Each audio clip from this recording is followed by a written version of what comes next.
The evening heat still lingered when Marian Keller vanished in Bloomington, Illinois, population 40,389. The last Saturday in June closed with gentle, humid breezes and the neon glow from Eastland Mall casting a pale orange hue across the sky.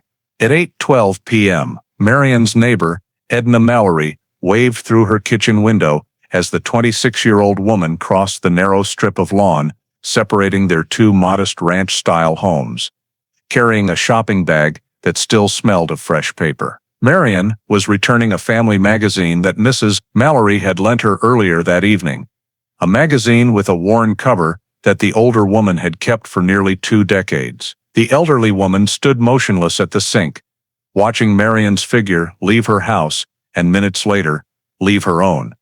The pale yellow dress Marian wore the last splash of color, fading into the deepening blue dusk of the Sunnyside neighborhood. What happened in the next 90 minutes would haunt Bloomington for more than 40 years. Before diving deeper into the story, don't forget to subscribe to the channel and hit the notification bell so you don't miss the latest cases. The summer of 1971 in Bloomington, Illinois, unfolded with the typical look of a growing Midwestern town.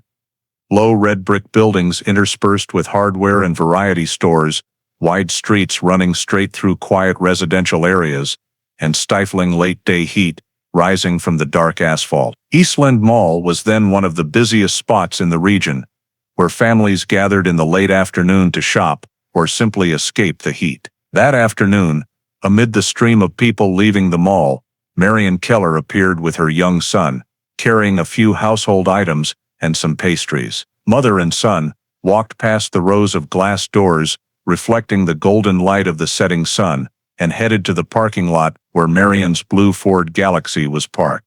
They left the shopping center and drove along Empire Street back home, a route Marian knew well from her frequent trips between the neighborhood and the mall. When they arrived home, Marian took her son inside, had him put away the purchases, and get ready for the evening. The small house in Sunnyside was still lit up.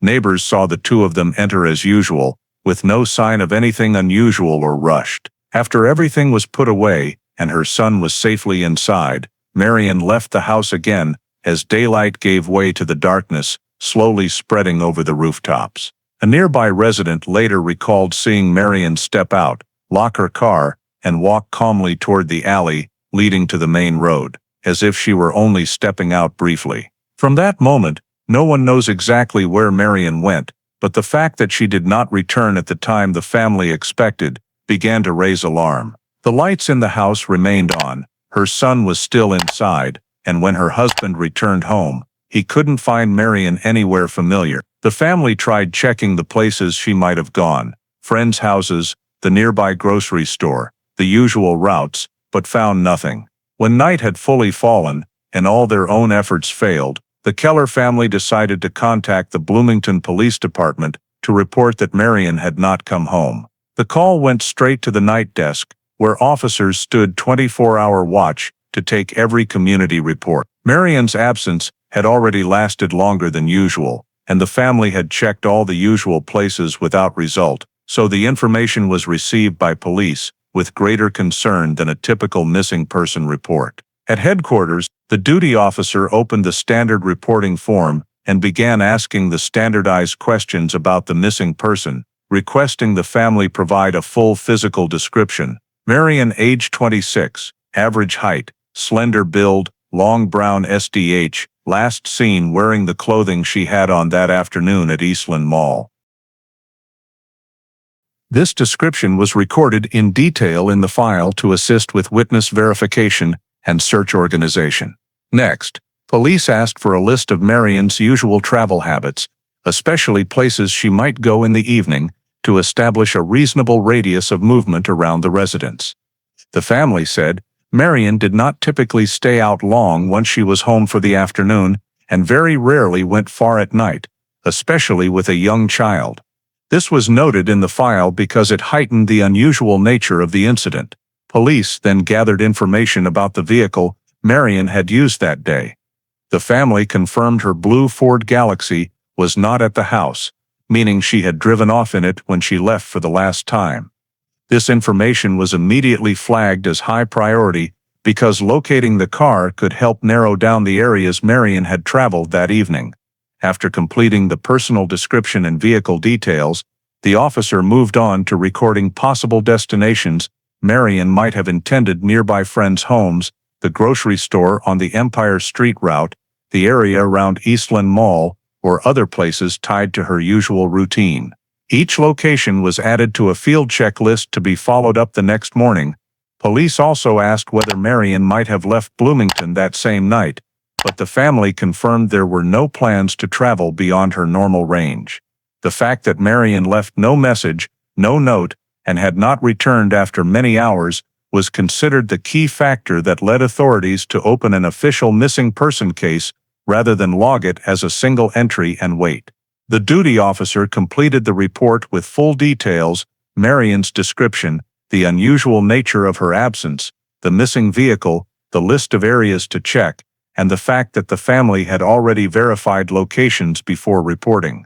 The report was assigned a case number in the Bloomington Police Department's paper filing system at that time, formally creating the missing person file for Marian Keller. The first morning after Marian Keller's missing person file was opened, narrowing the probable search area became the investigation shift's top priority, and officers had to start by determining the most logical radius around the Keller home based on the travel habits the family had provided the night before. The search radius was set to match the real-world conditions of Bloomington in 1971, where traffic was light, city streets were simple, and residents typically traveled between areas along main thoroughfares rather than complicated side streets. Police used paper maps to mark distances from Marian's house, using the Sunnyside residence as the center and expanding outward in standard 1 to 3 mile rings in every direction. These rings were widened progressively to identify areas Marian might have passed through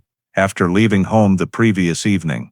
The immediate focus was east and southeast, where Marian routinely traveled between home and familiar commercial areas. Once the overall radius was outlined, the investigation team began marking high-probability travel routes. Based on Bloomington's street grid and the family's statements, police identified the roads Marian frequently used, including the stretch of Empire Street running from Eastland Mall toward the residential area, Oakland Avenue linking the older neighborhoods, and the route toward Veterans Parkway, where several stores and service stations locals often stopped at for errands. Smaller residential streets were also marked, but the team prioritized the main arteries because Marian was described as someone who preferred wide, well-lit, familiar roads when driving at night. Route marking was done directly on the map, with color-coded symbols distinguishing confirmed routes, possible routes, and unlikely routes, laying the groundwork for the field search plan. The next step was verifying the direction Marian took when she left. A group of officers was sent to Sunnyside to interview neighbors who might have seen Marian at the exact moment she left for the last time. Even though it had been dark, some households were still active inside and could see out to the yard. Police went door to door asking what people had seen, the time they saw a person or vehicle pass, any unusual sounds, or any movement near the Keller house. One next-door neighbor confirmed seeing Marian step out, gently close the door, and walk toward the road leading to Empire Street. This was critical data that narrowed the initial direction of travel, suggesting Marian most likely did not leave via the darker, less used back alleys. The statement was marked on the map as a witness-verified direction. After gathering neighbor data, the investigation team assigned patrol groups by sector. One group was tasked with sweeping the main roads within the marked radius, especially places Marian might have stopped or appeared during a short trip from home to the commercial strip. A second group focused on side streets, late-open store parking lots, and areas easily missed from a moving patrol car. Another team contacted service stations along Veterans Parkway to check whether anyone had seen the Ford Galaxy the night before. All teams were instructed to look for any sign related to the vehicle or Marian's presence, because in the early stage of narrowing the search area, police had no reason yet to suspect criminal activity and were still working on the basis of an unexplained disappearance. The patrol routes were launched simultaneously to ensure the areas Marian might have traveled were checked as quickly as possible, with the goal of gathering initial information before traces faded with time. That morning, as the patrol teams fanned out according to the pre-mapped plan, the top priority was sweeping the main roads connecting the Sunnyside neighborhood to laid-open commercial and service areas. Among them, Empire Street and the area around the Circle K Market were considered early checkpoints because they saw evening traffic and were places where a car left longer than usual would stand out. As the patrol team drove along the parking lot to the right of the Circle K store, they immediately noticed a blue Ford Galaxy parked slightly askew from the other cars, but still neat enough not to draw excessive attention. From the vehicle description provided in the missing person report, the officers recognized this was very likely Marian Keller's car, and finding it outside the residential area, several miles from her home, was instantly flagged as a significant anomaly requiring close examination. The patrol team stopped and approached the Ford Galaxy. The doors were closed and locked, with no signs of broken windows or any damage indicating forced entry from outside. The exterior still had a light layer of overnight dust, meaning the car had remained stationary long enough for dust to settle, but showed no evidence of having been moved again. Morning sunlight on the windshield allowed the officers to see inside without opening the doors. Basic items like a purse and some papers were in their normal places, undisturbed, further supporting the assessment that the car was neither being burglarized nor stolen. When one officer went inside the store to ask the overnight clerk about the car, the clerk said he had noticed the Ford Galaxy the previous evening, but since the Circle K lot often had cars parked overnight, he hadn't thought it unusual enough to report. According to the clerk, the car had been in the lot when he started his shift and was still in the same spot when he left in the early morning, meaning its arrival time likely matched the window when Marian left home and did not return. This information was immediately noted by the patrol officer for inclusion in the scene report. After confirming the clerk had seen no one enter or leave the car during his shift, and no one had asked about it, the patrol team returned to the lot to begin formal scene marking procedures. First, they cordoned off a small perimeter around the Ford Galaxy using temporary marker stakes to preserve the ground surface and the car's exact position in case faint traces like footprints or tiny debris were present but not yet visible. The officers photographed the car overall from multiple angles, front, rear, both sides, its position relative to the Circle K entrance, and the surrounding lot area. This was done to document the scene before any detailed inspection took place. They also made a rough hand-drawn sketch of the car's position on a field map, noting its placement relative to adjacent parking spaces and distance from the concrete curb, ensuring that if the scene needed to be reconstructed later, the measurements could be accurately referenced. One of the officers radioed headquarters to run the license plate, and confirmation came back that it was indeed registered to Marian Keller. This made the discovery even more significant, because the car was no longer just indirectly related, it was concrete evidence that Marian had stopped or been present at this location before disappearing. Finally, the patrol team completed scene marking by temporarily sealing the area around the car and reporting this major find to the investigative unit, while requesting that a detective be dispatched to the Circle K Market to conduct the next stages of vehicle examination in full accordance with missing person vehicle processing protocol. When the patrol team reported back to headquarters that Marian Keller's Ford Galaxy had been located in the Circle K Market parking lot and the surrounding area had been secured, the assigned investigative unit immediately dispatched a detective to the scene to examine the vehicle according to standard missing person vehicle protocol. Detective Harold Linton arrived at the parking lot shortly afterward, taking over a scene that remained intact as the patrol team had documented it, with the car still locked and the area around it cordoned off with marker stakes to prevent disturbance of possible ground evidence. Before opening the car doors, Linton recorded overall details of the vehicle's position, parking angle, distance from the concrete curb, and distance to the Circle K entrance, ensuring every initial element was accurately logged. He inspected the exterior for any signs of forced entry, No pry marks on the doors, no broken glass, no fresh dents or scratches on the body, indicating the car had not been forcibly impacted from outside since being parked there. After completing the exterior observation, Linton used a specialized Slim Jim tool to unlock the doors without damaging the locking mechanism and began examining the interior cabin. Inside, the car was clean, items were relatively tidy, and there were no signs of the chaos typically seen in struggles or ransacking. The driver's seat was adjusted forward to a position consistent with Marian's height, as described by the family.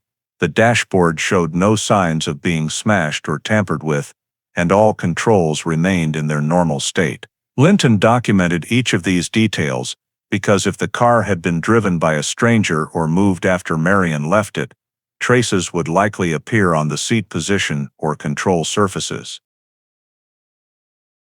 Moving to the passenger seat, Linton immediately noticed a slick white liquid stain that had spilled onto the seat surface. Using a small flashlight for better visibility, he identified it as lotion, a type of body cream or moisturizer, something women of that era commonly carried in their purses. The empty lotion bottle was not found in the front seat area, suggesting it may have spilled before the car was locked and abandoned there. The location of the lotion stain was photographed and described in detail because it could be connected to whatever happened inside the car before Marian disappeared. Near the gear shift, Linton discovered an unlit Winston cigarette lying on its side on the small ledge beside the ashtray. The cigarette did not match Marian's described habits, as the family had stated she did not smoke. The presence of a Winston, especially one that had never been lit, inside the cabin made this item potentially significant evidence, and it was carefully documented. Linton used metal tweezers to pick up the cigarette, placed it into a labeled paper evidence envelope, marked with the evidence number and collection time. At the footwell of the passenger seat, he found Marian's purse lying on its side but closed. When he checked inside, all basic personal items, wallet, identification, a few cosmetics, and receipts from Eastland Mall were still there. There were no signs of rummaging or missing valuables, reinforcing the assessment that this was not a typical robbery. Linton carefully examined the rest of the car, including the floorboards, glove compartment, rear seat, and trunk. Everything showed no evidence of a struggle or forceful movement. The floor had no unusual stains, the back seat was undisturbed, and the trunk contained only unrelated items like a basic toolkit and old rags. Although there were no signs of forced entry or chaos, the presence of all personal belongings still inside the car, and the fact that the vehicle had been abandoned several miles from home, remained noteworthy, especially combined with the store clerk's timeline of when the car appeared in the lot. After completing documentation and photographing every area of the vehicle, Linton proceeded to seal the evidence. The Winston cigarette, the lotion residue on the seat, and nearby items that might bear trace evidence were each placed into separate paper bags, sealed with evidence tape, and clearly labeled with evidence code, time, location, and the detective's signature. Once evidence was processed, the Ford Galaxy was fully sealed by placing evidence tape across the doors, trunk, and hood. Then towed by a police flatbed to the Bloomington PD impound lot for further laboratory examination under controlled conditions. The on-scene vehicle examination was complete, and all data collected from the car's interior was recorded in the search report, becoming a crucial foundation for the next steps in clarifying Marian Keller's disappearance. Immediately after the Ford Galaxy was sealed and transported to the impound lot, the investigative unit shifted to the next task, tracing Marian Keller's final activities at Eastland Mall, which had been identified as the starting point before she drove her son home and then left for the last time. Reconstructing the events at the shopping center played a critical role in establishing the timeline, helping determine whether Marian displayed any unusual behavior while there, who she interacted with, and whether anything at the mall was connected to her disappearance. Investigator Harold Linton, accompanied by an assisting officer, went to Eastland Mall that same morning to begin gathering information. They started by visiting the stores, Marian was known to have entered that afternoon, based on receipts recovered from her purse. The first stop was a housewares store where Marian had purchased a few small items. The clerk working that shift confirmed he still remembered Marian, saying she browsed several items, briefly chatted about a new product, then paid normally. The clerk described Marian as calm, showing no signs of being rushed or anxious, and no one was with her.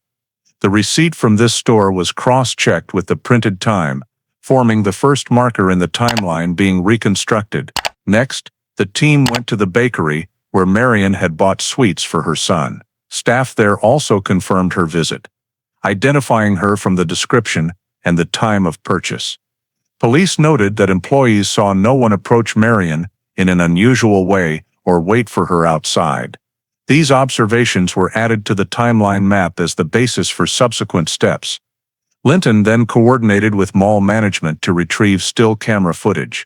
Although in 1971 recording technology was not advanced, some stores in the mall used automatic cameras that took periodic photos of entrance/exit areas. The investigators reviewed the photographs, searching for frames that matched the time windows on the receipts. One blurry image obtained from the department store showed a woman matching Marian's description, stepping out through the glass doors, holding shopping bags. Although the image was not sharp, the height, hairstyle, and clothing matched the family's description. This moment was marked as the mall departure point, the second marker in the timeline. After leaving the store, Marian was noted to have walked toward the parking lot near the east exit. There, another witness, an older woman waiting for a family member, recalled seeing a young woman place items in a car trunk and talk to a child, very likely Marian's son. The witness could not pinpoint the exact time, but said it was when the late afternoon sunlight was still shining on the parking lot. This witness confirmed she saw no one approach Marian or follow her. All of the above information was organized by Linton into a specific timeline.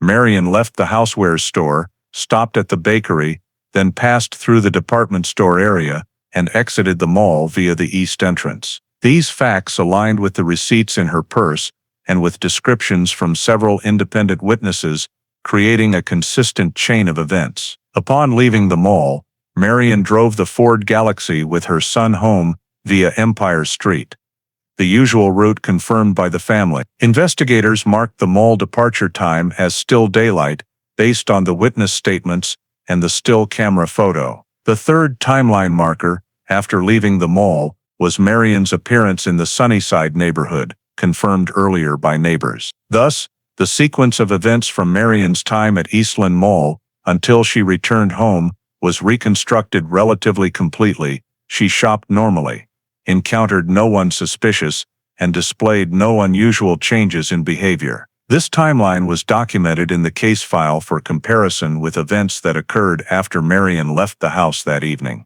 The investigators concluded the Eastland Mall tracing by recording all collected data, clearly marking the three key time points: transaction times at the stores, the moment she appeared in the still camera photo, and the witness description of her leaving the parking lot. Establishing this sequence completed the documentation of Marian's final activities before taking her son home, helping narrow the time period requiring analysis in the disappearance investigation. After completing the tracing of Marian's final activities at Eastland Mall and establishing the sequence of her return home late in the afternoon, the investigative team shifted focus to taking a formal statement from Thomas Keller, the person present in the house when Marian left for the last time. The interview was conducted at the Bloomington Police Headquarters that same midday, with the goal of recording details of Thomas's activities on the evening Marian disappeared and cross-checking his statement against the timeline already established from prior investigation. When asked about the evening Marian left the house, Thomas said that after Marian brought their son home and prepared for dinner, there was no indication she planned to be gone long. He stated he spent most of the evening in the living room, watching his son and waiting for Marian to return. Thomas said he could not recall exactly when Marian left, but described her simply saying, "I'll be right back," before walking out the door. In his statement, Thomas insisted he did not leave the house after that, and remained home all evening. Investigators asked Thomas to provide more specific details about his activities while Marian was gone, particularly what times he was in the living room, when he saw his son, and whether anyone could confirm his presence that evening. Thomas said he was home with his son, but when asked if the boy could confirm specific times, Thomas admitted the child was likely asleep for most of the evening. This created a significant gap in the timeline. No one could corroborate Thomas's continuous presence at home during the hours Marian was missing. When Thomas's statement was compared to the timeline built from neighbors' accounts, investigators noted a slight discrepancy in timing. Neighbors reported hearing Marian's car door close and seeing her drive away when street lighting had already noticeably dimmed, whereas Thomas described the departure time as unclear in his memory. Thomas's vagueness about the time and the absence of any witness to confirm he stayed home led investigators to label his statement not sufficiently certain, especially when contrasted with the more precise times from store receipts and mall witnesses. During the interview, investigators also noted another detail previously mentioned in the initial report, a small scratch on Thomas's neck. When asked about its origin, Thomas explained he had bumped into the edge of a cabinet that afternoon while playing with his son, but this explanation lacked any corroborating witness and did not align with the family's description of his whereabouts. The investigator closely observed and documented the condition of the scratch, flagging it in the file for later comparison. Although the injury was minor and could have many causes, Thomas's inability to clearly describe when and how it happened was noted as a detail requiring further clarification. The interview continued with questions about whether Marian had argued or shown any unusual behavior that day. Thomas denied any disagreement between them and emphasized that Marian left the house in a normal state. However, the investigators' focus in this session was not on emotional factors, but on timeline consistency. Every vague or mismatched answer from Thomas was clearly noted in the file and flagged as gaps requiring verification. At the end of the interview, the investigators summarized the data obtained. Marian's departure time was not precisely described by Thomas. His presence at home lacked witness confirmation. His account of evening activities lacked detail, and the explanation for the neck scratch was unconvincing. These facts were not sufficient to draw any conclusions, but they created an unclear time window between when Marian left the house and when the family contacted police, a critical period that Thomas could not clarify with independently verifiable markers. The interview concluded with all information recorded in the official report and added to the case file for the next stage of comparison in Marian Keller's disappearance. After completing the interview with Thomas Keller and documenting the periods he could not account for, the investigative team moved to the next relevant individual, identified from neighbor interviews and Marian's surrounding relationships, Jack Barnes. Barnes's presence near the Keller home the night before Marian disappeared had been recorded during the Sunnyside neighborhood canvass, and this detail was sufficient for police to treat him as a person requiring formal questioning to verify his activities at the time Marian left. Barnes was summoned to Bloomington Police Headquarters that same afternoon. When the session began, the investigator asked basic questions about when Barnes left his own home on the evening Marian disappeared, what he did, where he went, and whether anyone could confirm his whereabouts during the relevant time frame.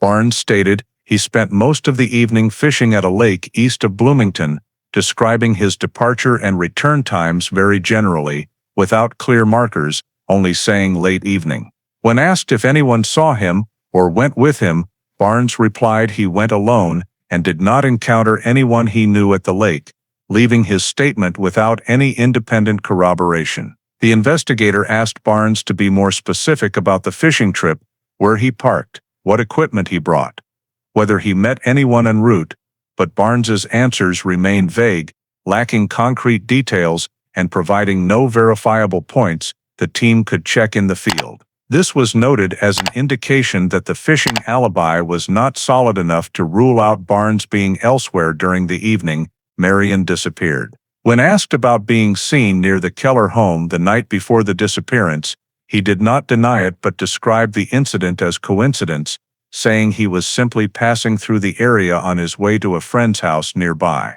However, when the investigator asked for the friend's name, Barnes hesitated and then said he couldn't remember clearly and could not provide specific information. This caused the investigators to note that Barnes's statement was inconsistent and showed signs of evasion. During the interview, the investigator also asked about Barnes's personal habits, particularly his smoking.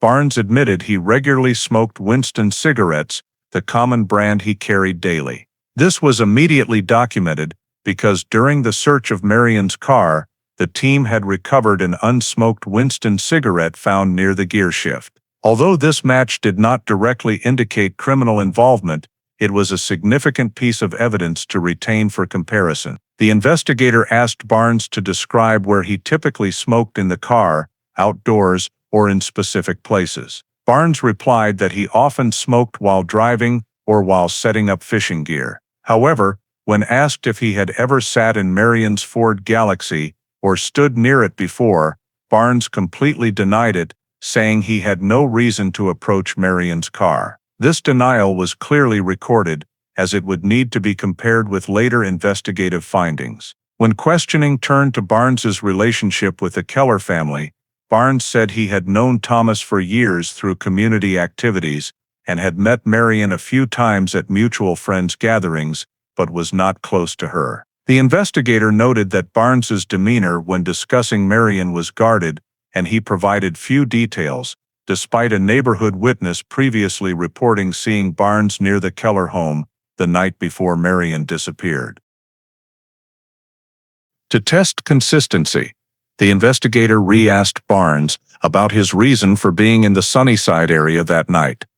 Barnes repeated his initial vague explanation without adding detail and could not provide a timeline that matched the neighbor's account. This was flagged in the file as a statement requiring further verification due to lack of reliability.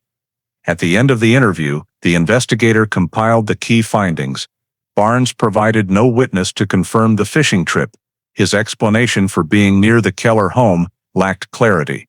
His Winston smoking habit matched evidence found in the car, and his timeline contained many unverifiable points. Although these data were not enough to reach any specific conclusion, they were regarded as important factors to retain for comparison with information from other witnesses and timelines in the investigation of Marian Keller's disappearance. The interview ended with all data recorded in the official report, and the team moved to the next step of field verification based on Jack Barnes's statements. After completing the interview with Jack Barnes and documenting numerous details requiring verification related to his vague statements, the investigative team returned to the Circle K market to continue pursuing another critical source of information: witnesses present at the store during the time period when the Ford Galaxy was believed to have been in the parking lot. Based on the patrol unit's report, officers knew the car had been there since the previous evening, but the exact time Marian or anyone drove it away from the area had not been established. Therefore, meeting people who were around the Circle K parking lot at that time became a necessary step to gather additional timeline data. Investigator Harold Linton, along with an assisting officer, re-interviewed the night shift clerk, who had initially reported the Ford Galaxy remaining parked throughout his entire shift, with no one claiming it. In this more detailed session, the clerk added that customer traffic that evening was not heavy, but a few people did stop for groceries or gas. He said he noticed some individuals in the parking lot, but nothing particularly stood out. Linton recorded all this and asked whether the clerk saw anyone near the car or behaving strangely. The clerk said he did not recall any specific actions, only confirming the car stayed in one spot from the start of his shift until he left. Next, the team obtained permission from the store to contact customers the clerk remembered coming in that night. Some were reached using phone numbers retained from old receipts. Of those, only one elderly woman recalled a detail after being reminded about the parking lot location and the green car. She described that as she exited the store, she saw two men standing in the area near where the Ford Galaxy was parked. According to her, they were not far from the car, possibly talking, but she did not see them interact directly with the vehicle. She could not say whether the two men had any connection to the car, but the fact that they were near it on the exact night Marian's car was abandoned drew special attention from the investigators. The investigator asked her to describe the men's appearance or identifying features, but she said the parking lot lighting was too poor to see faces. She only remembered that one wore a light-colored jacket, and the other was taller and stood slightly toward the front of the car. When asked if she recognized either of them, she shook her head. However, another detail generated strong interest in the interview record. The woman had a habit of jotting down license plates of vehicles left overnight in the lot out of concern about abandoned cars affecting the area. She said that on the night in question, besides noticing the two men, she had written down the plate of a car she saw driving slowly through the lot, pausing briefly as if the driver was looking at something, then leaving. When asked to recall or provide the note, she handed the investigator an old small piece of paper with a clearly handwritten sequence of characters. When cross-checked with vehicle registration data provided by police dispatch, the team confirmed the plate on the paper matched Thomas Keller's car. This was the first time in the investigation that Thomas's name appeared linked to the location where Marian's vehicle was found. Although this match could not yet prove any criminal act, it was flagged as significant because it contradicted Thomas's statement that he remained home all evening. The investigator asked the witness if she could identify the driver of the car with that plate, but she said the lighting was poor and the distance too great to see a face or describe the person inside. She only remembered the car circling slowly, stopping for a few seconds as if observing something, then driving away. After recording this witness's full statement, Linton contacted one more customer who had been at the store. This person said he did not notice the Ford Galaxy when he arrived, but saw it there when he left. However, he paid no attention to anyone standing nearby. These additional details did not directly yield new evidence, but reinforced the time window of Marian's car's presence at the Circle K lot. Upon final compilation, the investigative team had three key pieces of data. First, the car appeared during a time frame overlapping Marian's departure from home, but no witness directly saw anyone exit it. Second, two men were seen near the car that evening, but they could not be identified. Third, Thomas Keller's license plate was recorded by a witness as present in the lot at the same time the Ford Galaxy was there. Although there were no clear images, no confirmed faces, and no direct connection yet linking anyone to the car or to Marian, these facts were added to the case file for comparison with statements and timelines of involved individuals in the disappearance. The witness interviews at Circle K concluded with all data updated, marking an important advancement in narrowing the time period and the people present around the location where the car was abandoned. After compiling the data obtained from witnesses at Circle K and cross-referencing it with the timeline collected from the family, neighbors, and stores inside Eastland Mall, the investigation team determined that the search area needed to be expanded beyond the residential neighborhood and parking lots to verify the possibility that Marian had encountered an incident along her travel route or in the natural areas surrounding Bloomington. The fact that the vehicle was abandoned at Circle K with no signs of a struggle inside the car led police to consider the possibility that Marian had left the vehicle at a different location and was then lured away, encountered difficulty, or attempted to seek help in a remote area. Therefore, a large-scale search operation was immediately launched the following day, mobilizing multiple units including patrol teams, ground search teams, K-9 units, and dive teams. The first area selected for sweeping was the region around Evergreen Lake, located not far northwest of Circle K. This area featured mixed terrain consisting of trails, sparse woods, low grassy fields, and deep water in the center of the lake. It was a spot locals often visited on weekends for fishing or picnicking. The ground search team moved along the main paths, checking locations Marian might have stopped at if she had left the car and walked a distance. Officers carefully examined the trails and clearings at the forest edges, looking for footprints, drag marks, scraps of fabric, or any objects that might indicate movement. However, The entire area around the lake was thoroughly searched without uncovering any clear signs related to Marian or her vehicle. Concurrently with the ground team, the Bloomington police dive team was deployed into the lake area. They swam and checked along the water's edges, especially the deeper sections and places with fallen trees or dense shoreline vegetation, areas that could conceal small objects. The lake water in early summer was not completely clear, making underwater visibility difficult, but the divers still proceeded grid by grid to ensure no section was missed. After several hours of continuous searching, the dive team reported finding no objects, clothing, or purses suspected to be connected to the disappearance. Upon completing the search at Evergreen Lake, the investigation team moved to Sugar Creek, the large stream running through southern Bloomington. This location held special significance in the search because the terrain along both banks included dense forest sections, wet ground, and many small, rarely used trails, conditions suitable for someone moving or discarding something without being noticed. The K-9 unit was deployed here, starting from the point closest to Circle K and then moving along the creek.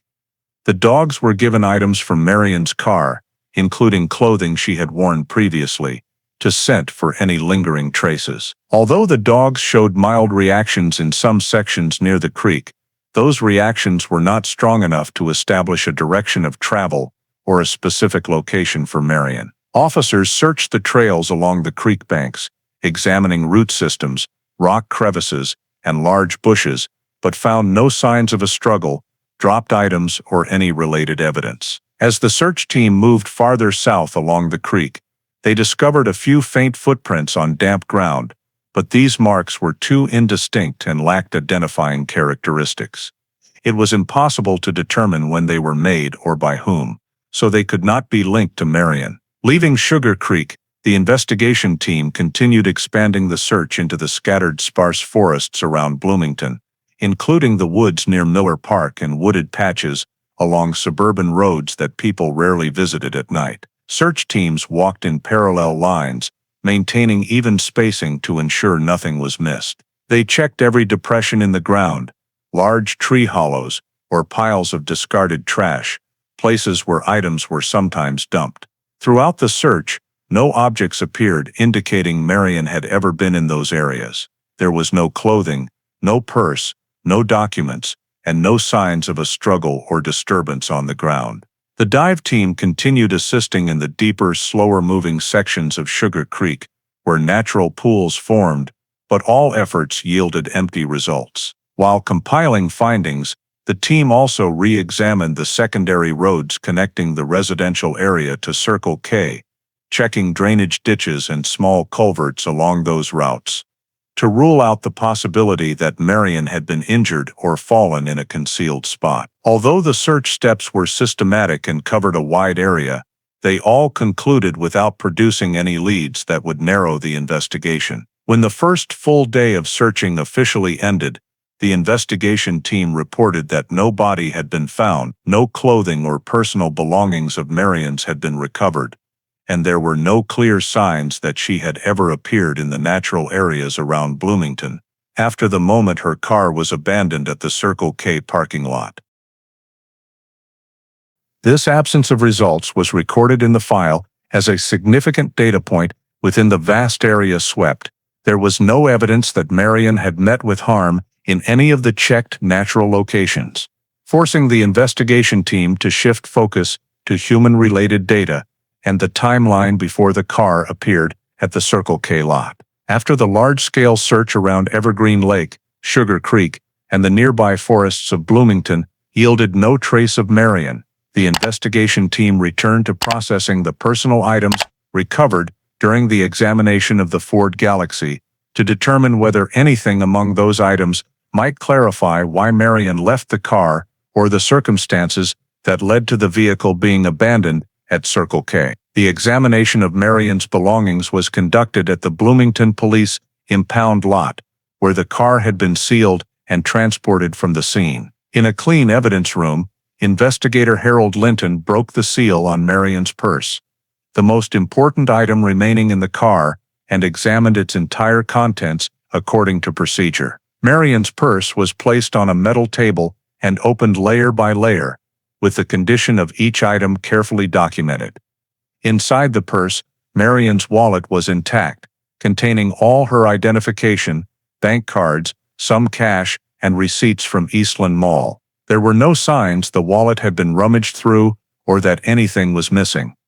The cash still included small bills, and the documents were neatly arranged as usual. The absence of theft was a key factor, as it helped rule out robbery as the motive, which typically involves missing money or valuables from the purse. In addition to the wallet, Marian's purse contained typical personal items, a small amount of makeup, a comb, a pack of tissues, house keys, and a few miscellaneous objects. Everything was in its proper place and had not been heavily disturbed, indicating the purse had not experienced unusual force or been searched by someone else. If a struggle or snatch and grab had occurred, the purse would normally be wide open, its contents scattered or showing signs of being yanked. But here, there were virtually no such indicators. Linton cross-referenced the purse with the list of items the family reported Marian had with her when she left the mall. Every item the family described was present: shopping receipts, lipstick, wallet, tissues, spare keys. This match reinforced the conclusion that Marian had not lost any personal belongings while leaving the car, meaning she exited the vehicle fully conscious or at least not separated from her possessions during an attack inside the car itself. Moving to the dashboard and front seat area, the team noted no signs of a struggle. The driver's and passenger seats were not displaced. Seat belts were in their normal positions. The steering wheel had no fresh scratches, and the dashboard was intact. Small items such as pencils, notepaper, and the ashtray remained exactly where they belonged. If a struggle had taken place inside, these objects would typically have fallen or been knocked out of place, but in this case, everything indicated stability. Notably, there were no signs of the interior door handles being forcibly pulled from inside or smudged handprints dragged across the windows, common evidence when a victim tries to open a door or resist in a confined space. The spilled lotion on the passenger seat was still noted, but the spill itself showed no accompanying signs of violent impact or chaos inside the car, leaving the team unable to conclude whether it resulted from an accident or was simply knocked over unintentionally by someone in the vehicle. Similarly, the Winston cigarette found in the car did not clearly indicate external interference. It was resting neatly on the console near the gear shift, not crushed or marked by any struggle area. The team also checked the trunk and rear seats, ruling out anything dropped or hastily stuffed into tight spaces. All that was found were the original factory tire-changing tools and a few unrelated old items.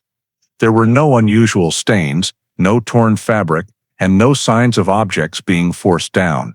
After completing the interior inspection, the investigators returned all examined items to sealed evidence bags or individual containers per protocol, labeling each with evidence codes and timestamps. A preliminary report was prepared right there in the evidence room, summarizing 3 key points. First, no property was missing. Second, there were no signs of robbery or forceful impact inside the vehicle.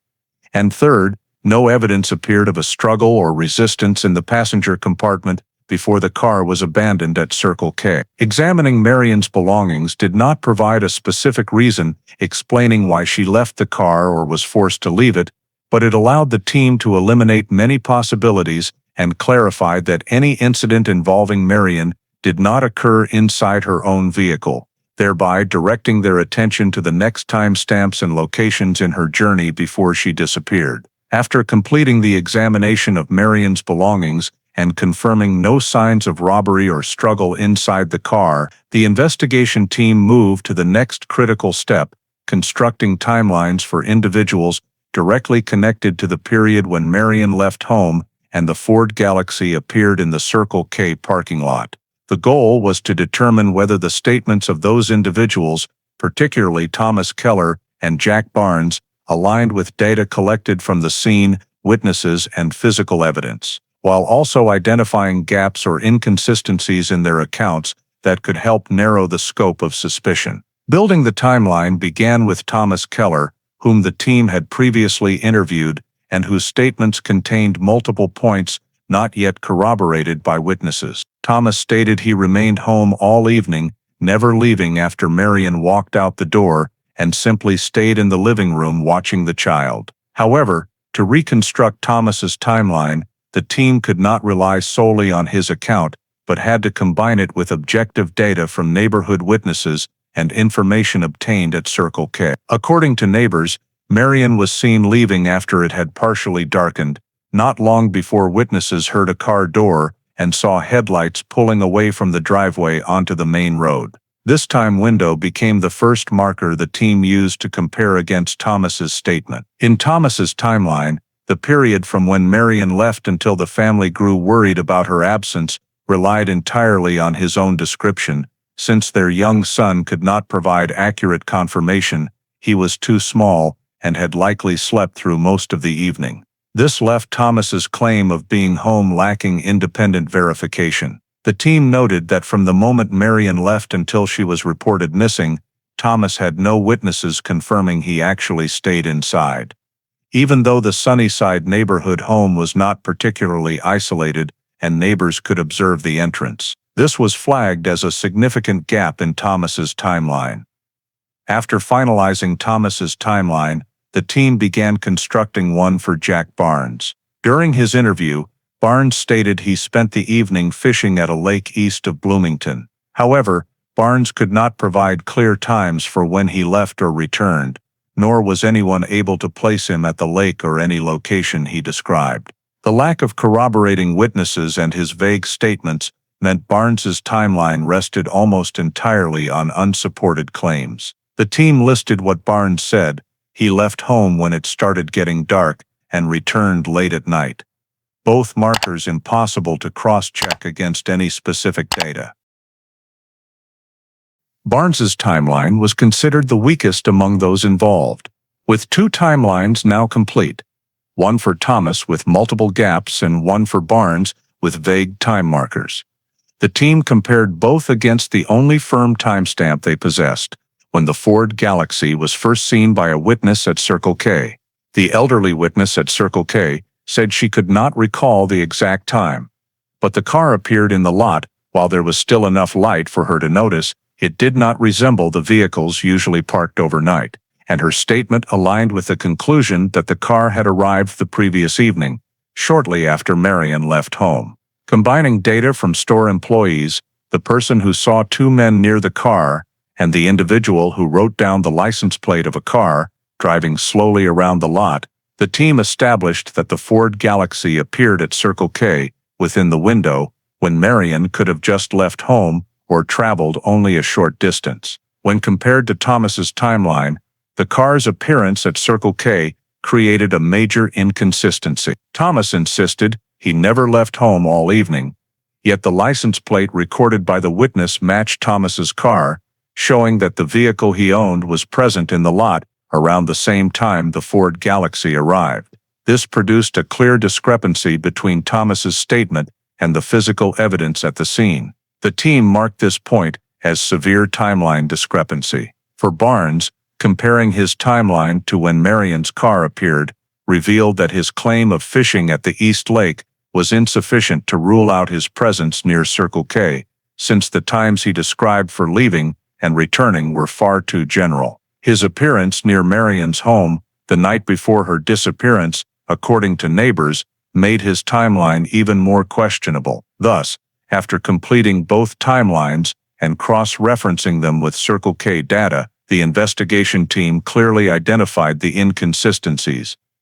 Thomas's statement did not match his car's presence in the Circle K lot, and Barnes's statement lacked any objective corroboration, leaving both men with periods of time that could not be verified. These discrepancies were recorded directly in the master timeline summary, playing a crucial role in forming an overall picture of where personal statements conflicted with physical evidence and placing the investigation team in a position to more precisely determine what occurred during the interval when the Ford Galaxy was brought to the Circle K lot and Marian vanished. After compiling the timelines of Thomas Keller and Jack Barnes, with their notable discrepancies, the investigative team moved to the next step to eliminate peripheral possibilities that could derail the effort to clarify the disappearance. One of the hypotheses raised at this stage was the possibility that Marian Keller had become the victim of a random crime, for example, being abducted by a long-haul trucker or approached by a stranger with no connection to the Bloomington area. To test this hypothesis, the team expanded their verification to the largest truck stop on the I-55 route, a location where a high volume of long-haul truckers passed through in the evening hours. This was a site where, in some other missing persons cases, victims had been approached briefly or taken into vehicles without leaving much trace. Police contacted the truck stop manager and requested information about trucks and drivers that had stopped there on the night Marian disappeared. Because it was 1971 and there was no electronic data storage, records were kept primarily in handwritten logs, fuel receipts, and repair service tickets. The investigators examined every entry, cross-referencing them with the time the Ford Galaxy appeared at the Circle K, to determine whether any truck had left the stop heading toward Bloomington within that time frame. Several fuel receipts matched the time fairly closely, but when police tracked down the corresponding drivers or trucking company dispatchers, everyone provided verifiable alibis. Some had stayed overnight at the truck stop, others had departed in the opposite direction from Bloomington. No driver had any suspicious data or had been seen near the Circle K area on the evening Marian vanished. After checking the I-55 truck stop, the team continued expanding their sweep to strangers who had been in the Bloomington area at the time.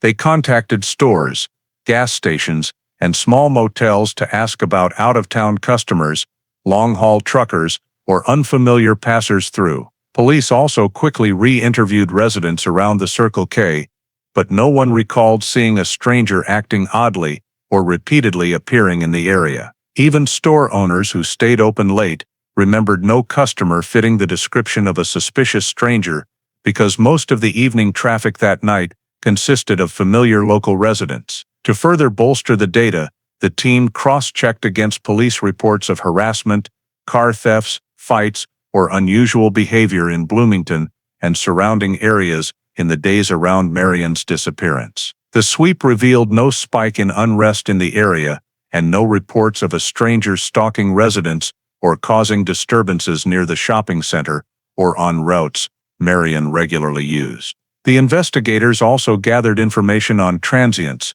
homeless individuals, or known interstate drifters active during that period, but none of them were in Bloomington on the night Marian disappeared.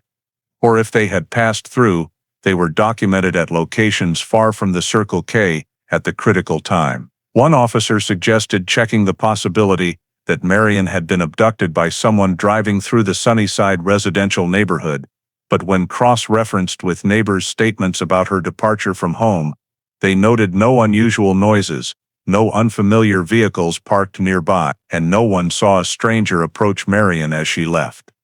According to accounts from the neighborhood, the route she took showed no sign of an unfamiliar vehicle waiting, and nearby households all confirmed the area was quiet that evening. This led police to mark the stalked from home by a stranger hypothesis as unsupported. When comparing the results of the long-haul driver sweep, stranger sightings, and motel registration reports in the area, the investigative team concluded that no individual matched the typical profile seen in random abductions. No unfamiliar vehicle repeatedly seen near Marian's home.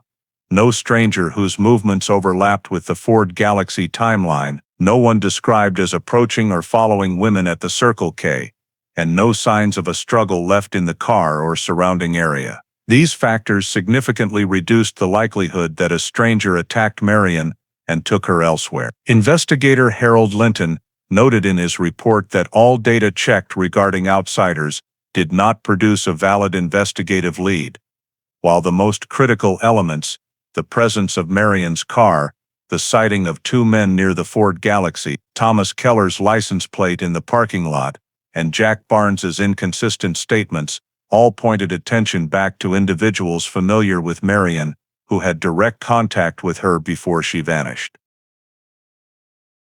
After all the verification steps described above, the team officially ruled out the possibility that Marian was the victim of a random abduction or attack by a passing stranger, as there was no evidence, witness, or timeline data to support that theory. This finding was recorded as a key part in narrowing the investigative direction and reinforcing that the case most likely involved individuals Marian knew or who were directly connected to her life in the period before her car was abandoned at the Circle K. Although ruling out random crime helped narrow the pool of suspects, the investigative team still faced a difficult reality. No new witnesses had emerged to fill the gaps in the timelines of Marian Thomas Keller or Jack Barnes. Everyone already interviewed in the Sunnyside neighborhood, Eastland Mall, and Circle K provided only repetitive or insufficiently specific information to open new leads. Residents along the route Marian took when leaving home saw nothing unusual, remembered no strangers, heard no noises, and saw no vehicles other than the usual neighborhood ones. Even the most important witness at the Circle K, the person who saw two men standing near the Ford Galaxy, could not identify them and was unable to provide further description of their build, voice, or the vehicle they used. When cross-checked with wide-area search reports, the results were no more promising. Divers found no trace in Evergreen Lake or Sugar Creek. Scent dogs could not pick up a trail in any meaningful location. Ground teams combed every trail, tree line, and field, but found no clothing, shoes, jewelry, personal items, or any sign that Marian had passed through or been taken to those areas. The fact that Marian's body was never located, despite searches covering many natural areas, made it even harder to determine her movements after leaving the car. Meanwhile, the examination of the Ford Galaxy, the most important piece of physical evidence, yielded only data too weak to form a conclusion. Intact purse, wallet not missing, belongings undisturbed, no signs of a struggle inside the vehicle, and no evidence indicating violence occurred there. The spilled lotion on the passenger seat and the Winston cigarette remained isolated facts, not strong enough to directly link any individual to criminal activity. When evaluating the overall physical evidence, the team concluded that if Marian had met with foul play, the incident most likely did not occur inside the car.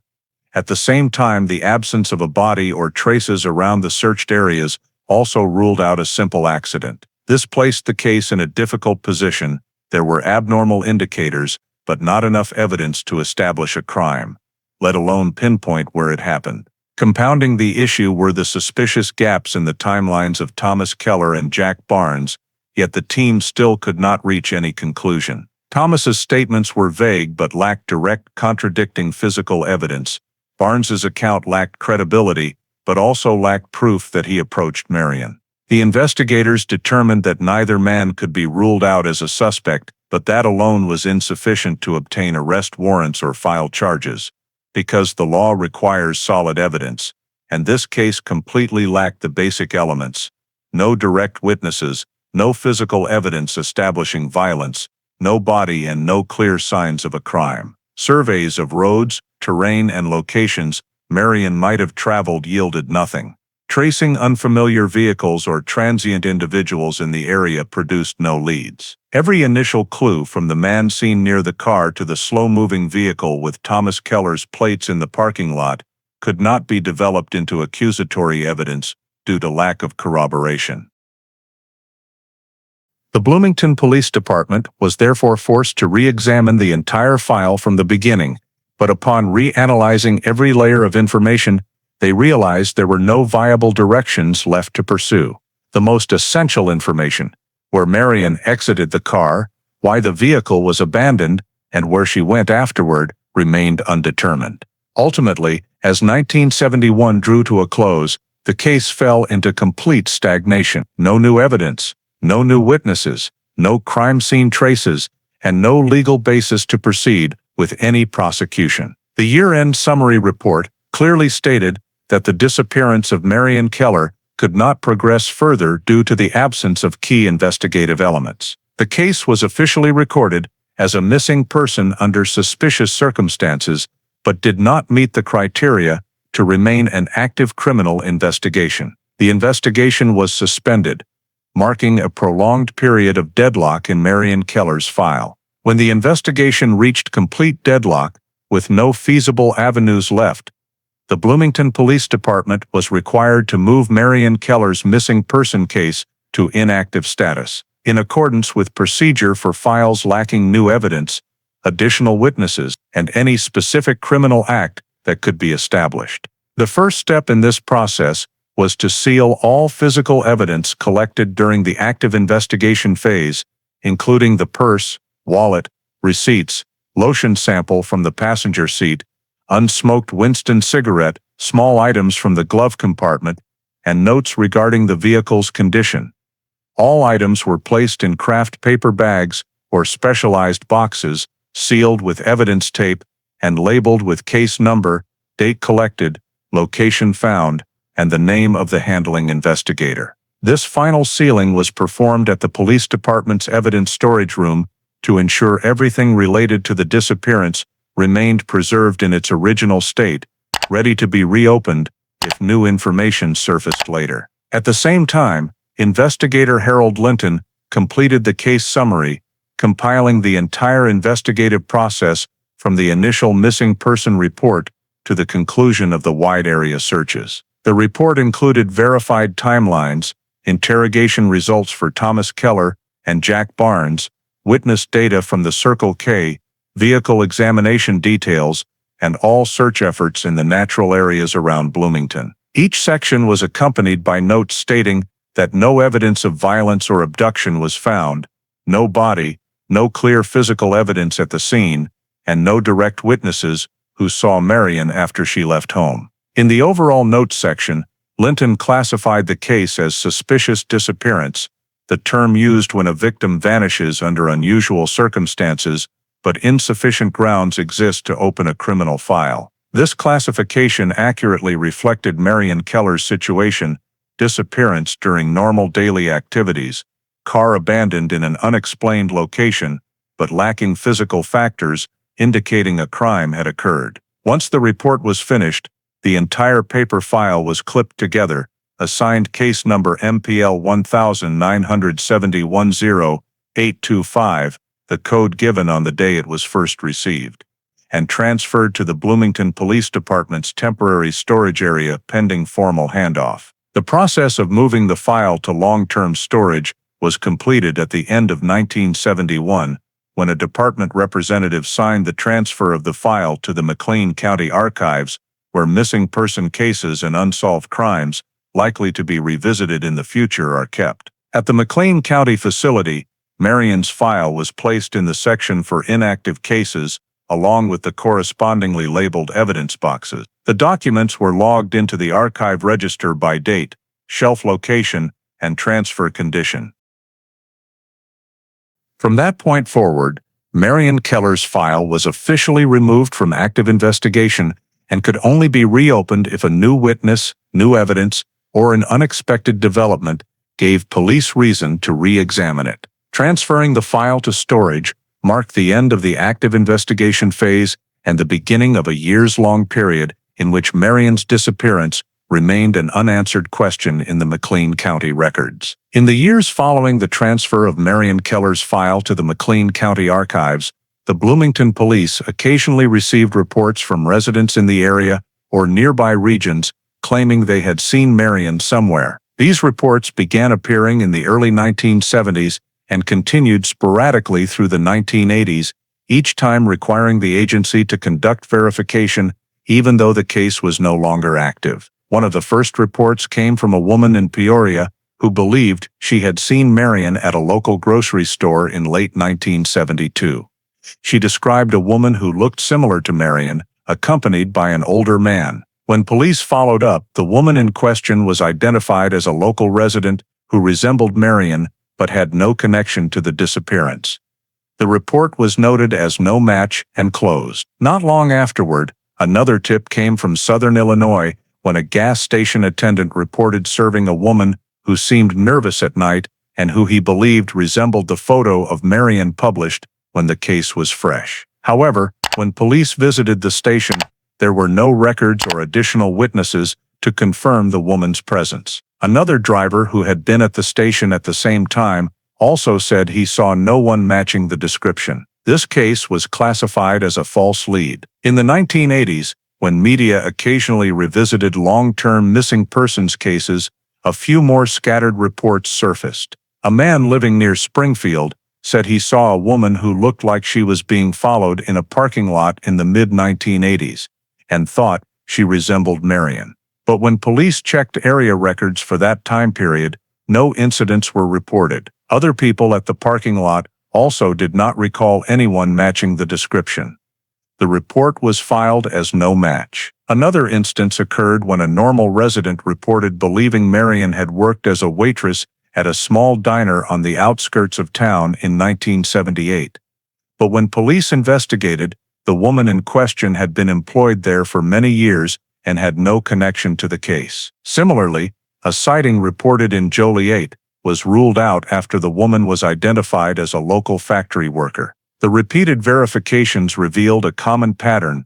All tips originated from visual recognition alone, were unsupported by evidence, lacked a clear subject, and ultimately led to the conclusion that the individuals were simply lookalikes. During these years, Bloomington police also received rumors or second-hand stories that Marian had run off with someone or started a new life in another state. But when basic databases for driver's licenses, hospital records, housing registrations, or bank accounts were checked, no one matching Marian's information appeared in any state. Everything pointed back to the conclusion that there was no further trace of Marian after she vanished from Bloomington in 1971. Some callers simply inquired about the case or offered personal theories, but those theories were not based on specific facts and added nothing for investigators. By the late 1980s, the number of reported sightings of Marian dwindled, and most were dismissed at the initial verification stage. Each new report became part of a familiar cycle: quick verification, identity cross-check, comparison of location and time, and a final conclusion of no connection. Investigators noted in the summary report for this period that none of the leads produced any real progress in determining Marian Keller's whereabouts. With every verification yielding negative results, the case remained stalled, showed no further advancement, and continued to sit in the McLean County Archives as an unsolved disappearance for many years. In the 1990s, as forensic technology in police departments began to evolve, some investigators at the Bloomington Police Department proposed revisiting a number of long-dormant missing persons cases, including that of Marian Keller. The primary motivation for these efforts did not come from any new lead, but from advances in fingerprint analysis and the ability to re-examine old evidence with tools far superior to those available in the early 1970s. Reopening a case, however, still required strict protocol, since any handling of archived evidence demanded clear legal justification and a realistic chance of yielding results. When Marian Keller's file was pulled for review, the new generation of investigators began by checking the inventory of evidence sealed in 1971. Among the items were Marian's purse, wallet, shopping receipts, the Winston cigarette recovered from the front seat, the lotion spilled on the passenger seat, and various small items from inside the car. Although these items had been stored according to the standards of that era, the preservation protocols of 1971 were nowhere near the stricter requirements of the 1990s. When the team opened the McLean County Evidence Vault for re-examination, they found that the items had degraded significantly after nearly 2 decades in storage. Some paper items showed yellowing and slight surface erosion. The Winston cigarette, sealed in a craft paper bag, had dried out, its paper wrapper darkened, and the filter far more brittle than when originally collected. The lotion sample was no longer in a state that allowed detailed analysis. Over time, the liquid had hardened, fused to the wrapping paper, and could not be separated without completely destroying its structure. When it came to fingerprint analysis, the investigators faced the reality that, in the early 1970s, evidence had not been collected with cross-contamination safeguards in place, nor had latent prints been immediately fixed using then-modern techniques. The surfaces of the purse and wallet, after years of exposure to air, fluctuating humidity, and natural oxidation, made any remaining latent prints unlikely to retain enough clarity for analysis. Under specialized lighting, the technicians found no usable fingerprint ridges left. The vinyl surface samples taken from the Ford Galaxy suffered the same fate. There was no longer sufficient contrast to lift prints with the newer methods. Investigators noted that, although the new technology far surpassed what had been available at the time of the disappearance, the evidence had not been collected, processed, or stored in a way that made modern forensic re-examination feasible. The effort was essentially impossible. Beyond fingerprints, the team also considered the possibility of biological trace analysis from the lotion or the Winston cigarette. In the early 1990s, however, DNA analysis was only beginning to be applied in serious cases, and it required intact evidence still containing skin cells, saliva, or other biological material. When specialists examined the cigarette, they saw that the filter had dried to the point that the inner fibers crumbled at the slightest touch. Any biological material that might once have been present had an extremely low chance of survival. The passenger seat lotion sample had also lost its liquid structure, rendering the still rare DNA extraction methods of the day impractical. After examining every item, the team had to conclude that none met the minimum scientific standard required for modern forensic testing. All testing plans stopped at the preliminary evaluation stage. Nothing could be taken further. In the summary report sent to command, the investigator concluded that the condition of the evidence and current analytical capabilities do not permit any meaningful forensic re-examination. This meant that reopening the case could not generate new data, and there was therefore no basis to move the file to active investigation status. In addition to assessing the physical evidence, the team re-evaluated the statements of Thomas Keller and Jack Barnes, but after so much time, there was no way to verify anything further. The witnesses who had seen the car at the Circle K had either aged considerably or moved away, making recontact difficult. The employees who had worked at the Eastland Mall stores had long since changed, so recollecting statements carried no clear evidentiary value. All efforts in the 1990s, despite being undertaken with determination and hope, led to no tangible progress. The Marian Keller missing person file, after a period of reinvestigation, was once again placed in inactive status. By the end of the decade, the case remained closed. No new evidence, no new statements, and no forensic steps possible. The team had to conclude that, as of that point, Marian Keller's disappearance remained one of McLean County's unsolvable old cases, continuing to sit unchanged in storage for nearly 3 decades. In 2014, when McLean County announced a program to re-examine decades-old cold cases, the Marian Keller disappearance, seemingly consigned to permanent silence, was unexpectedly placed on the priority review list. The decision stemmed from reforms in the county prosecutor's office and dramatic advances in forensic technology, particularly the ability to recover biological traces from old evidence using next-generation DNA techniques. A list of more than 30 backlog cases was drawn up, and among them, Marian Keller was flagged as highly anomalous, with multiple inconsistencies in the statements of those involved, and the unexplained appearance of her Ford Galaxy at the Circle K Market in 1971. The file was transferred to the McLean County Sheriff's Office Cold Case Unit, where it was assigned to the newly appointed Lieutenant Barry Whitford, who had a track record of cracking long-dormant cases and experience handling investigations that lacked physical evidence but contained strong behavioral red flags. When Marian Keller's file landed on Whitford's desk, he spent days reading every report from start to finish, beginning with the 1971 missing person intake form, the Circle K scene description, the interrogation transcripts of Thomas Keller and Jack Barnes, and all the fruitless follow-up reports over the subsequent 2 decades. The first thing that caught Whitford's attention was the existence of small items of evidence that had never been tested with modern DNA technology, most notably the Winston cigarette and the lotion on the passenger seat.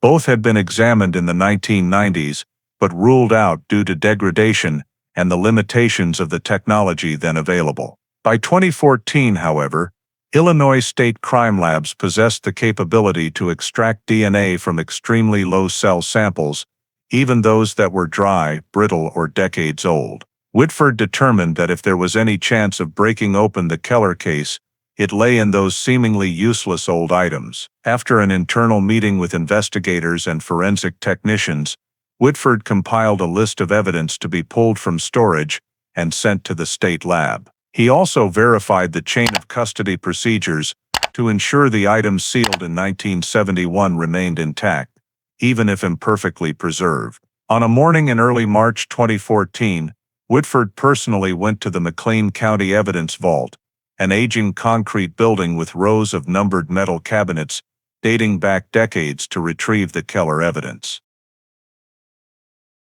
The vault custodian checked the log, confirmed case number MPL 19710825, and led Whitford deep into the rarely accessed section.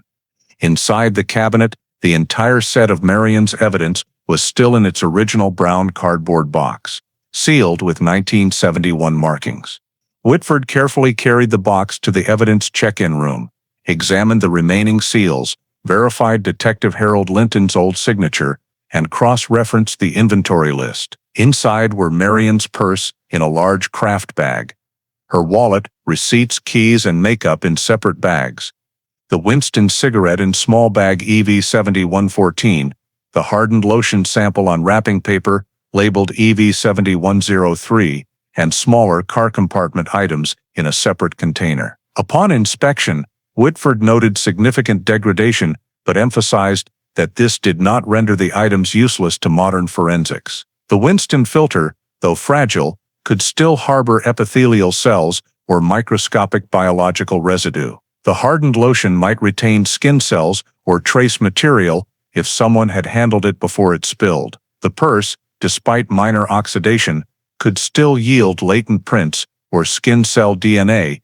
using new recovery techniques. After documenting everything, Whitford prepared a new receipt, resealed the box with 2014 cold case stickers and barcode, and initiated transfer to the Illinois State Lab for DNA viability assessment. In his summary report to the prosecutor's office, Whitford wrote, "Although the evidence is no longer in perfect condition, it still meets the minimum requirements for forensic analysis using current technology. By retrieving the evidence and elevating the Keller case to priority cold case status, a door that had been closed for decades suddenly reopened, laying the groundwork for a reinvestigation that could fundamentally change the understanding of the 1971 disappearance." Once all the Marian Keller evidence had been received by Lieutenant Barry Whitford and forwarded to the Illinois State Crime Lab, the highest priority item for testing was the Winston cigarette recovered from the driver's compartment of the Ford Galaxy.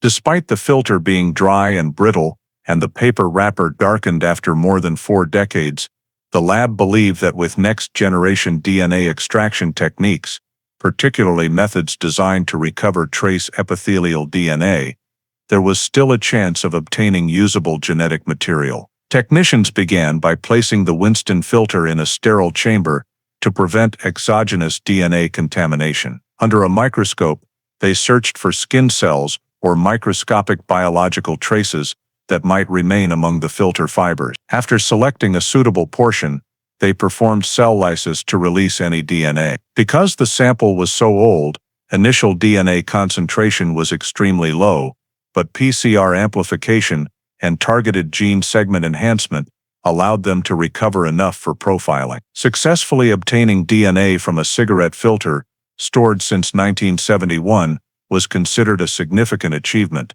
Even well-preserved samples rarely retain material after so long. The resulting DNA profile was run through the National CODIS criminal database. The system returned a strong hit, not to Jack Barnes, the longtime suspect in Marian's disappearance, but to Billy Barnes, Jack's identical twin brother. Technically, this was no surprise. The DNA of identical twins is indistinguishable, so CODIS cannot tell them apart. For the cold case team, however, The match dramatically strengthened suspicion surrounding the Barnes brothers.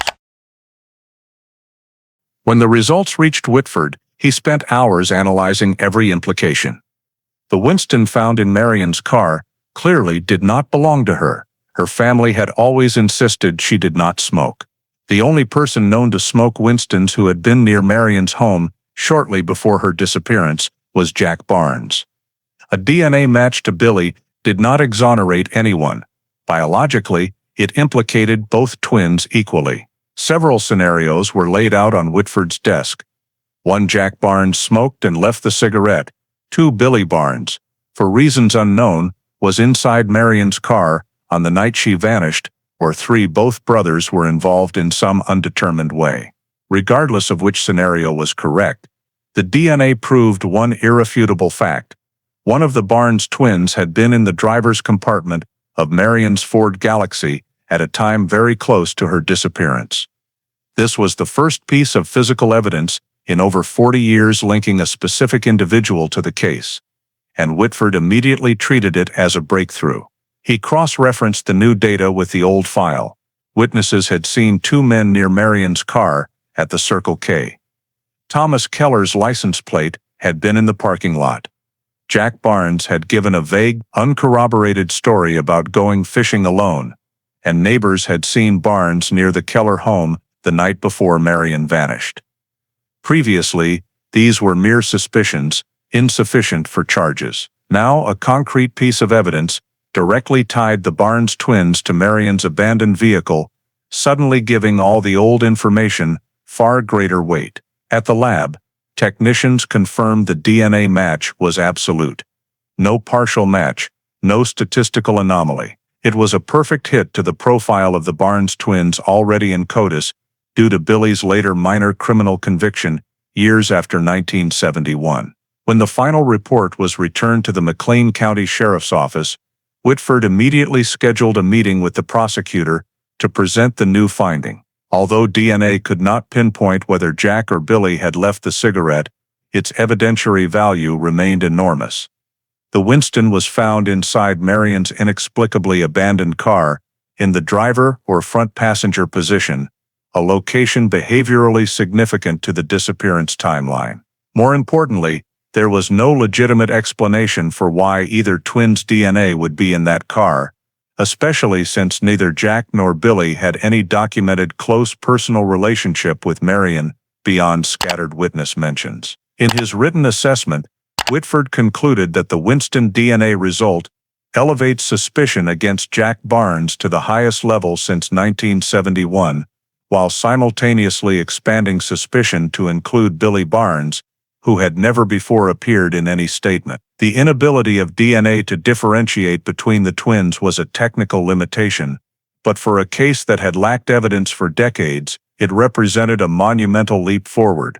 The first time a specific individual had been placed at the center of Marian Keller's disappearance with undeniable scientific proof. The DNA result from the Winston cigarette became the new cornerstone of the Marian Keller file, opening an entirely different investigative direction from 1971 and solidifying suspicion that one or both of the Barnes brothers was directly involved in Marian Keller's disappearance. Immediately after the DNA results from the Winston cigarette confirmed the presence of one of the Barnes brothers in Marian's Ford Galaxy, Lieutenant Barry Whitford decided that the next step had to be returning to the core witnesses from 1971. Those who had seen the car abandoned in the Circle K parking lot or had recorded related information.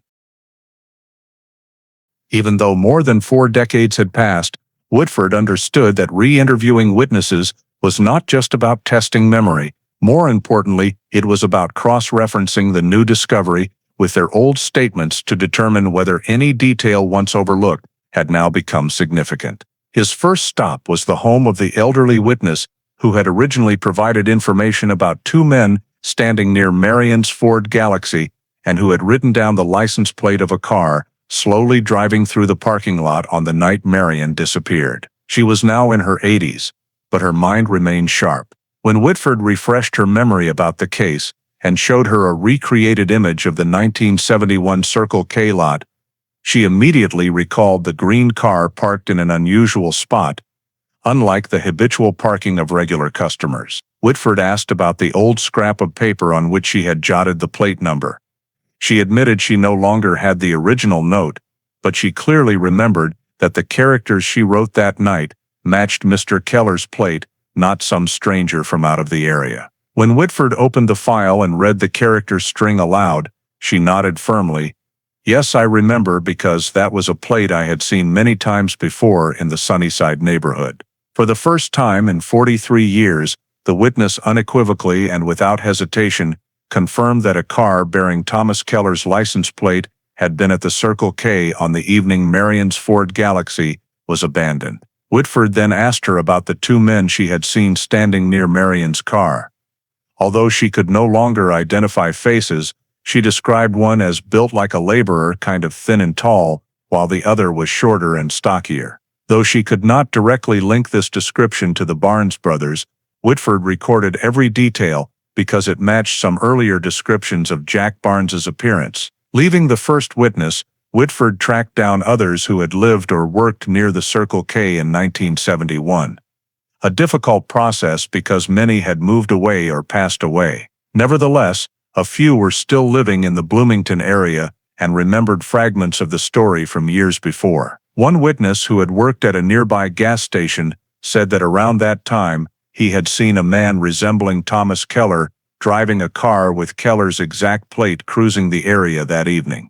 When Whitford pressed for details, the man said he wasn't sure whether Thomas had gotten out of the car or was just passing through, but he was certain it was Keller's car because it had a small dent in the front fender that everyone in the neighborhood knew about. Although the witness did not see Thomas exit the vehicle or approach Marian's Ford Galaxy, the detail about the fender dent, documented in Thomas's 1971 vehicle registration file, made this testimony credible and flagged it as one of the key pieces strengthening the timeline. The fact that a witness remembered seeing Thomas near the Circle K during the exact window when Marian's car appeared raised critical questions. Why had Thomas claimed he never left the house that evening? And why was there no reasonable explanation for his car being in that area if he had truly stayed home as he said? Whitford then spoke with a third witness, a former regular customer at the Circle K. Though her memory was no longer sharp, she still recalled that a car had been driving slowly around the parking lot that night, as if the driver were looking for something. When Whitford described the two vehicles, Marian's Ford Galaxy and Thomas Keller's car, she immediately said the slow-moving car that night was darker in color and shaped like a man's car, not Marian's. While not absolute confirmation, this statement indirectly supported the evidence that Thomas Keller's vehicle had been present at the Circle K during the critical time frame.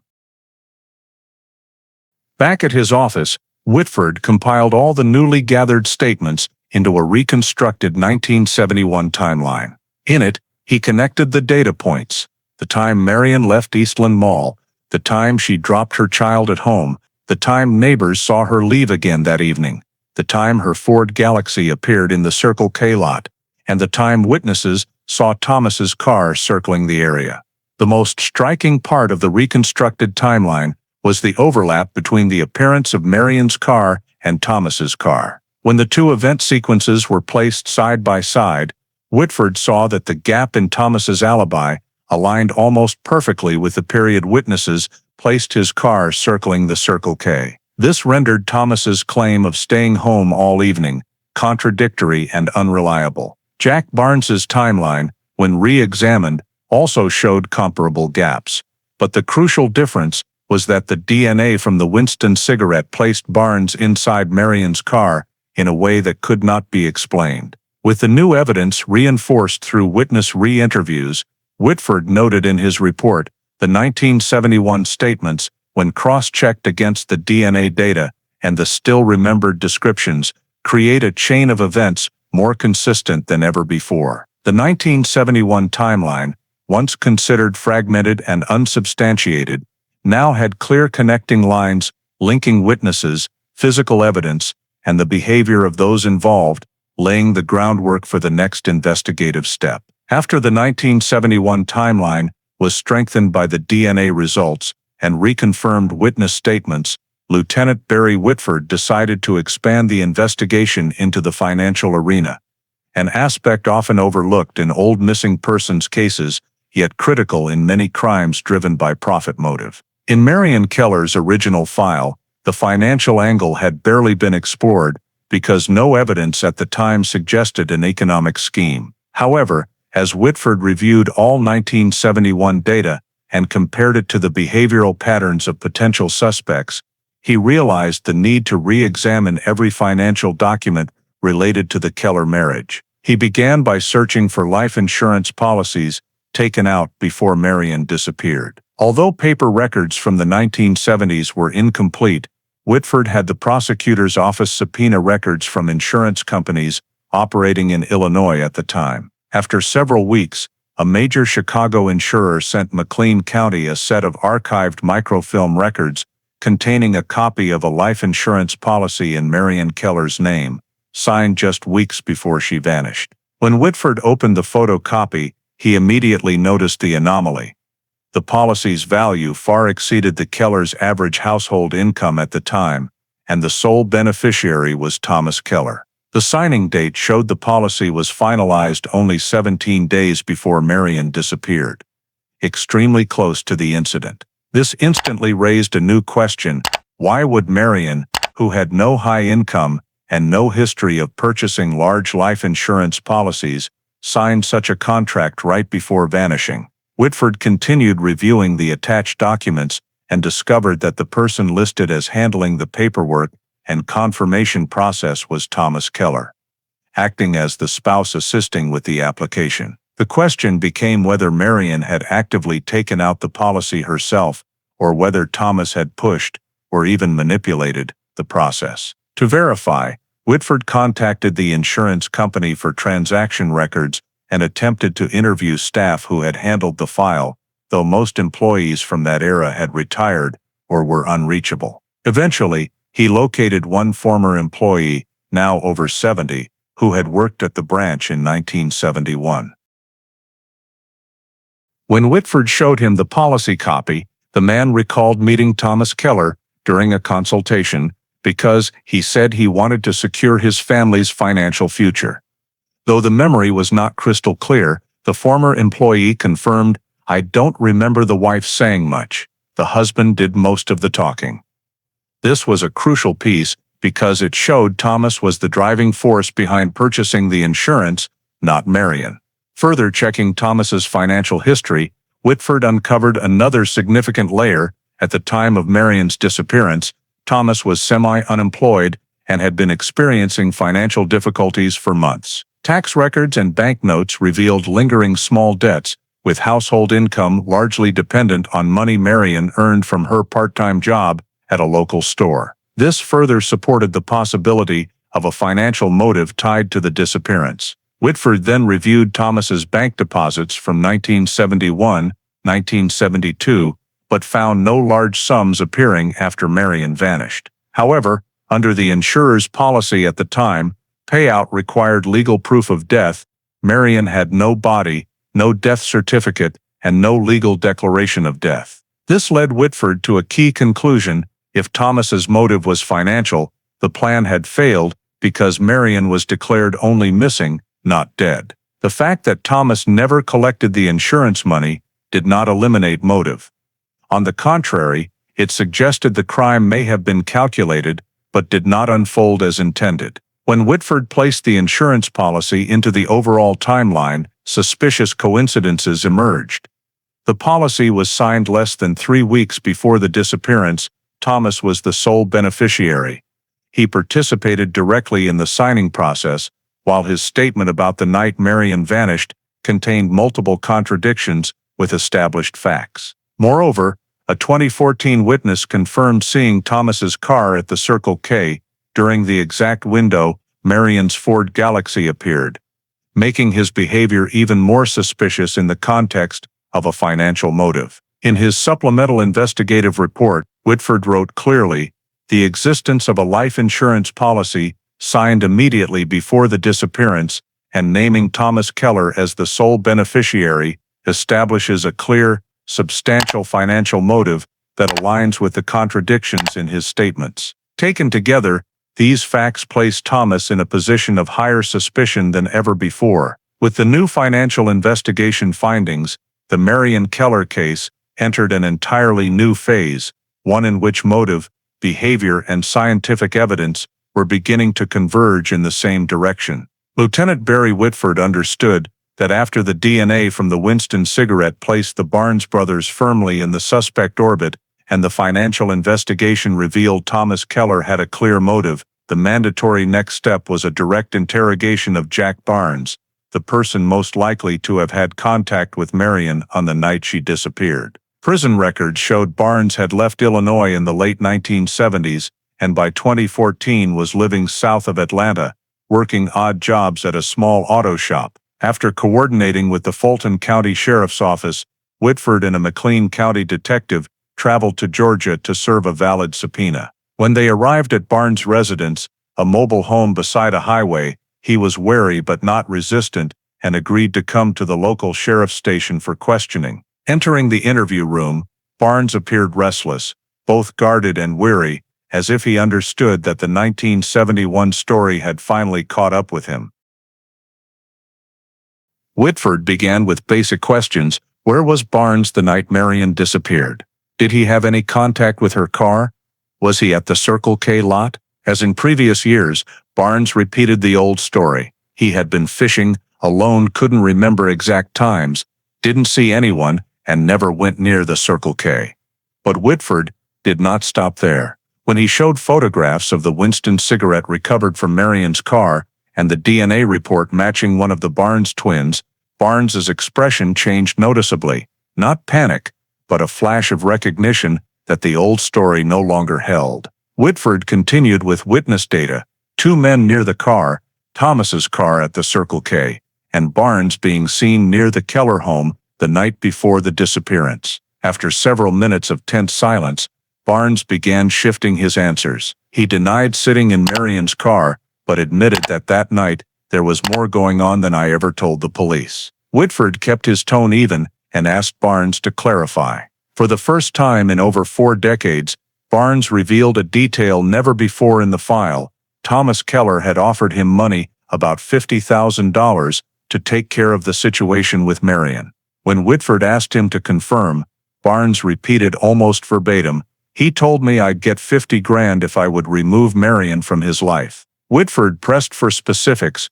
Where and under what circumstances did Thomas say that? Barnes described the conversation taking place a few days before Marian disappeared, in the Keller garage, while Thomas complained that the marriage was beyond saving and life would be easier if it all just ended. When asked why he had never disclosed this before, Barnes replied only that at the time he didn't think Thomas was serious and didn't want to get involved in someone else's family business. Whitford moved to direct questions.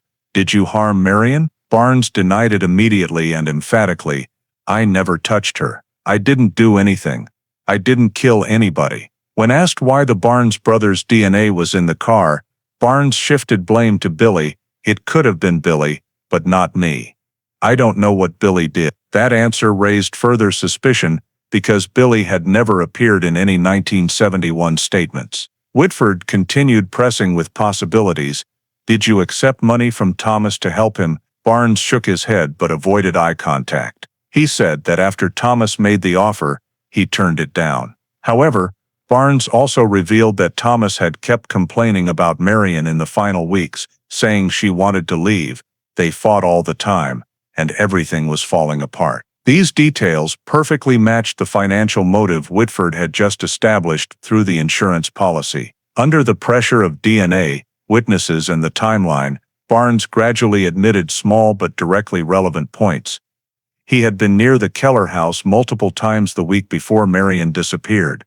He had been near the Circle K during a time frame roughly matching witness accounts, and he felt Thomas was planning something, though he insisted he took no part in any violence. When Whitford asked the final question, "In your opinion, what happened to Marian?" Barnes was silent for a long time before saying, "I think Thomas wanted her gone, but I don't think he expected it to turn out the way it did." Although Barnes denied directly harming her, The interview showed he knew far more than he had ever told police in 1971 and 1972. More importantly, the new statement formally confirmed that Thomas Keller had offered $50,000 to resolve Marian, an unusually large sum given the Kellers' finances at the time, and exactly in line with the insurance payout Thomas stood to receive. As he left the interview room, Whitford knew the Atlanta meeting had produced a major turning point.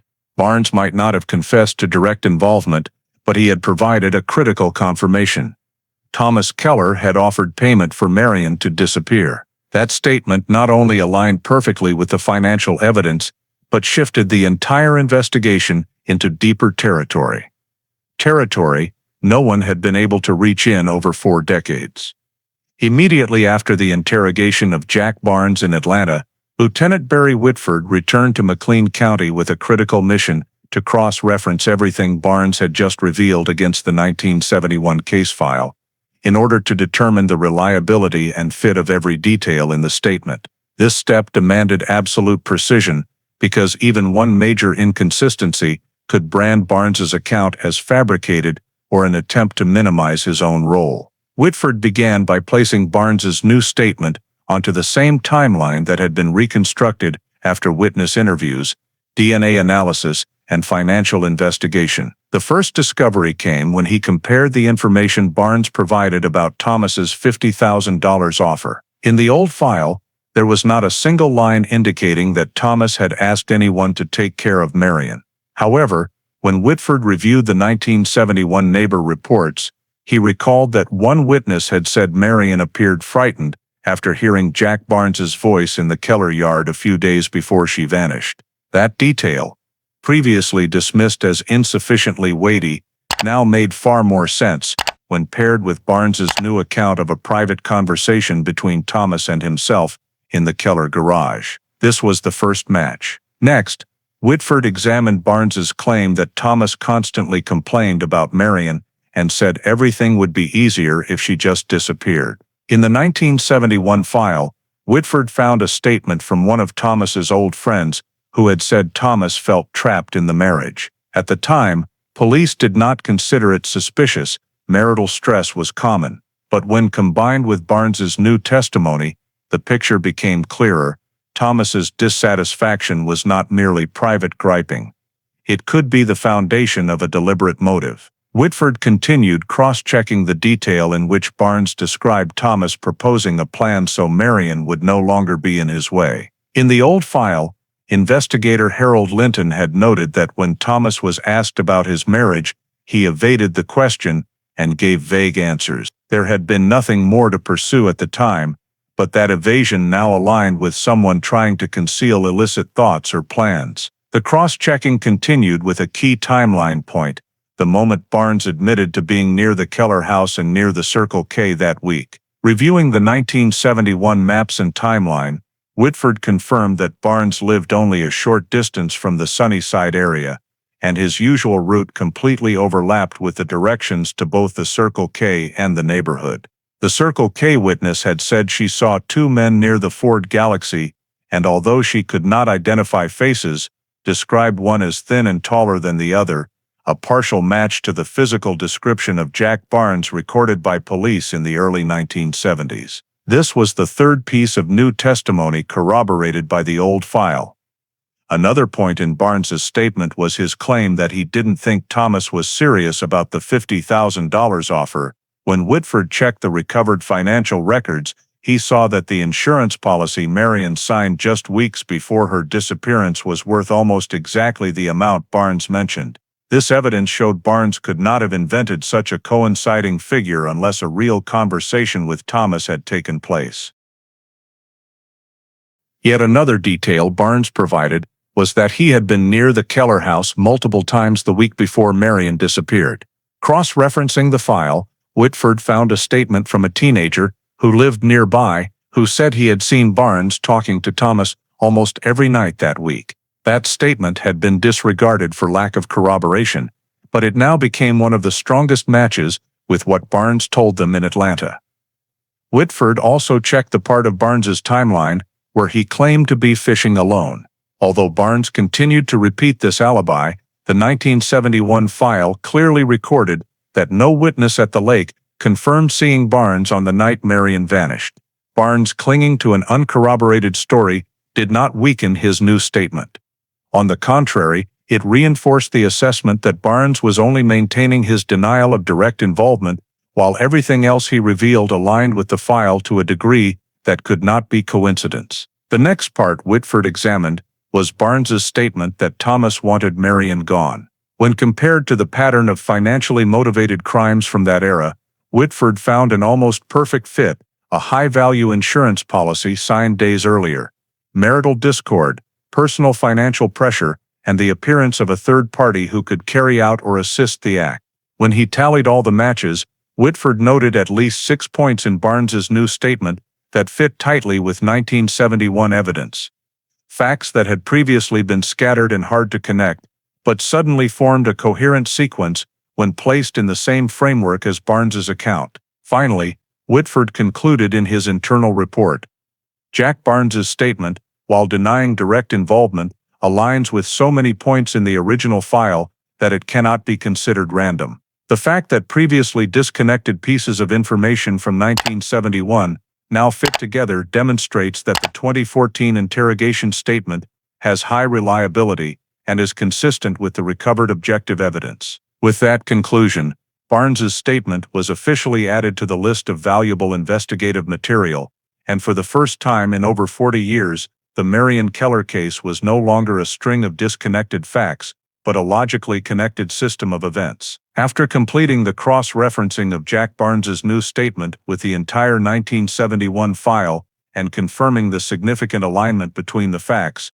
Lieutenant Barry Whitford entered the most crucial phase of the investigation, assembling all the collected evidence to build a complete prosecution case. This stage required both legal rigor and the ability to arrange scattered pieces of information into a coherent, persuasive chain of reasoning for the grand jury. Whitford began with the backbone of the case, the DNA evidence. The Winston cigarette recovered from Marian's car carried DNA from one of the Barnes brothers, the first scientific element confirming their presence in the driver's compartment of the Ford Galaxy immediately before Marian disappeared. This was physical evidence, unaffected by subjective memory or witness misinterpretation.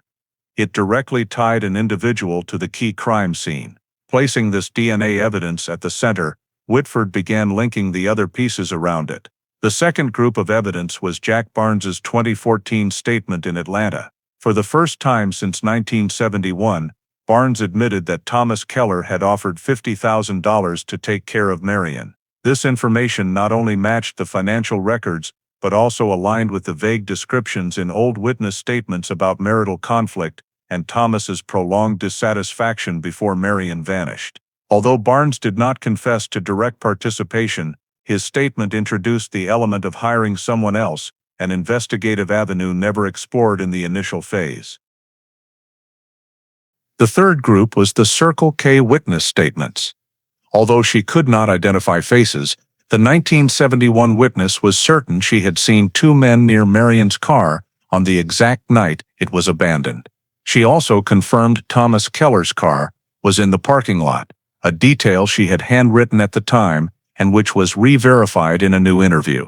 This reinforced two critical points: Barnes' presence near the car and Thomas's presence around the time the Galaxy appeared. These were not isolated pieces of evidence, but two witness branches that corroborated each other. The fourth group was the physical evidence from the Ford Galaxy itself. No signs of robbery, no signs of a struggle, no missing property, but spilled lotion and a Winston cigarette. The abnormality of Marian leaving the car with all her belongings intact completely ruled out a random attack. The absence of any struggle marks inside the vehicle supported the theory that the incident occurred elsewhere and that moving the car to Circle K was a staged act, an intentional action, not an impulsive one. The fifth group was the financial motive. The insurance policy signed just 17 days before Marian disappeared, with Thomas as the sole beneficiary and the person who directly handled the signing. When a husband has a strong financial motive, combined with marital conflict and debt pressure, The motive becomes clear and solid within the pattern of premeditated crime. Whitford also considered one other crucial factor. In 43 years, not a single piece of evidence had ever suggested Marian left voluntarily or met with an accident. This eliminated every hypothesis outside the realm of criminal conduct. When all these points were laid out side by side on a master analysis board, Whitford saw that the entire chain of contradictions from 1971 suddenly assembled into a unified model. Thomas Keller had financial and marital motives. Barnes was near the house and near Circle K during the critical time frame. Barnes brothers' DNA was in Marian's car. Thomas's car appeared at Circle K, and the Ford Galaxy was abandoned in a manner inconsistent with accident or robbery. The key was that none of these evidence groups stood alone. They reinforced, explained, and completed one another in a way that formed a continuous argument. Marian Keller did not disappear randomly, but was interfered with by human action, specifically by one or more individuals directly connected to her. With the case file now fully assembled and coherent, Whitford compiled a report exceeding 80 pages that included all scientific evidence, new statements, the reconstructed timeline, and financial analysis, then submitted it to the McLean County State's Attorney's Office. After an hours-long review session, the prosecutor concluded that the body of evidence met the probable cause threshold required to present to a grand jury. For the first time since 1971, the Marian Keller case had sufficient legal grounds to go before a grand jury, opening the door to a possibility that had never existed 4 decades earlier: criminal indictment. Lieutenant Barry Whitford's comprehensive report was forwarded to the McLean County State's Attorney's Office and quickly became the centerpiece of a sealed grand jury proceeding, a special procedure reserved for complex cases lacking a body but possessing multiple layers of circumstantial evidence sufficient to consider charges. The hearing lasted 2 consecutive days, during which the prosecutor presented the entire sequence of events from 1971 to 2014, the DNA results from the Winston cigarette linking the Barnes brothers to Marian's car, Jack Barnes's new statement about the $50,000 to get rid of Marian, offer evidence of Thomas Keller's car at Circle K, the reinforced timeline from witnesses, the financial motive tied to the insurance policy signed shortly before the disappearance, and the factors that completely ruled out voluntary departure or random attack. When the presentation concluded, the grand jury moved to examine each evidence group independently.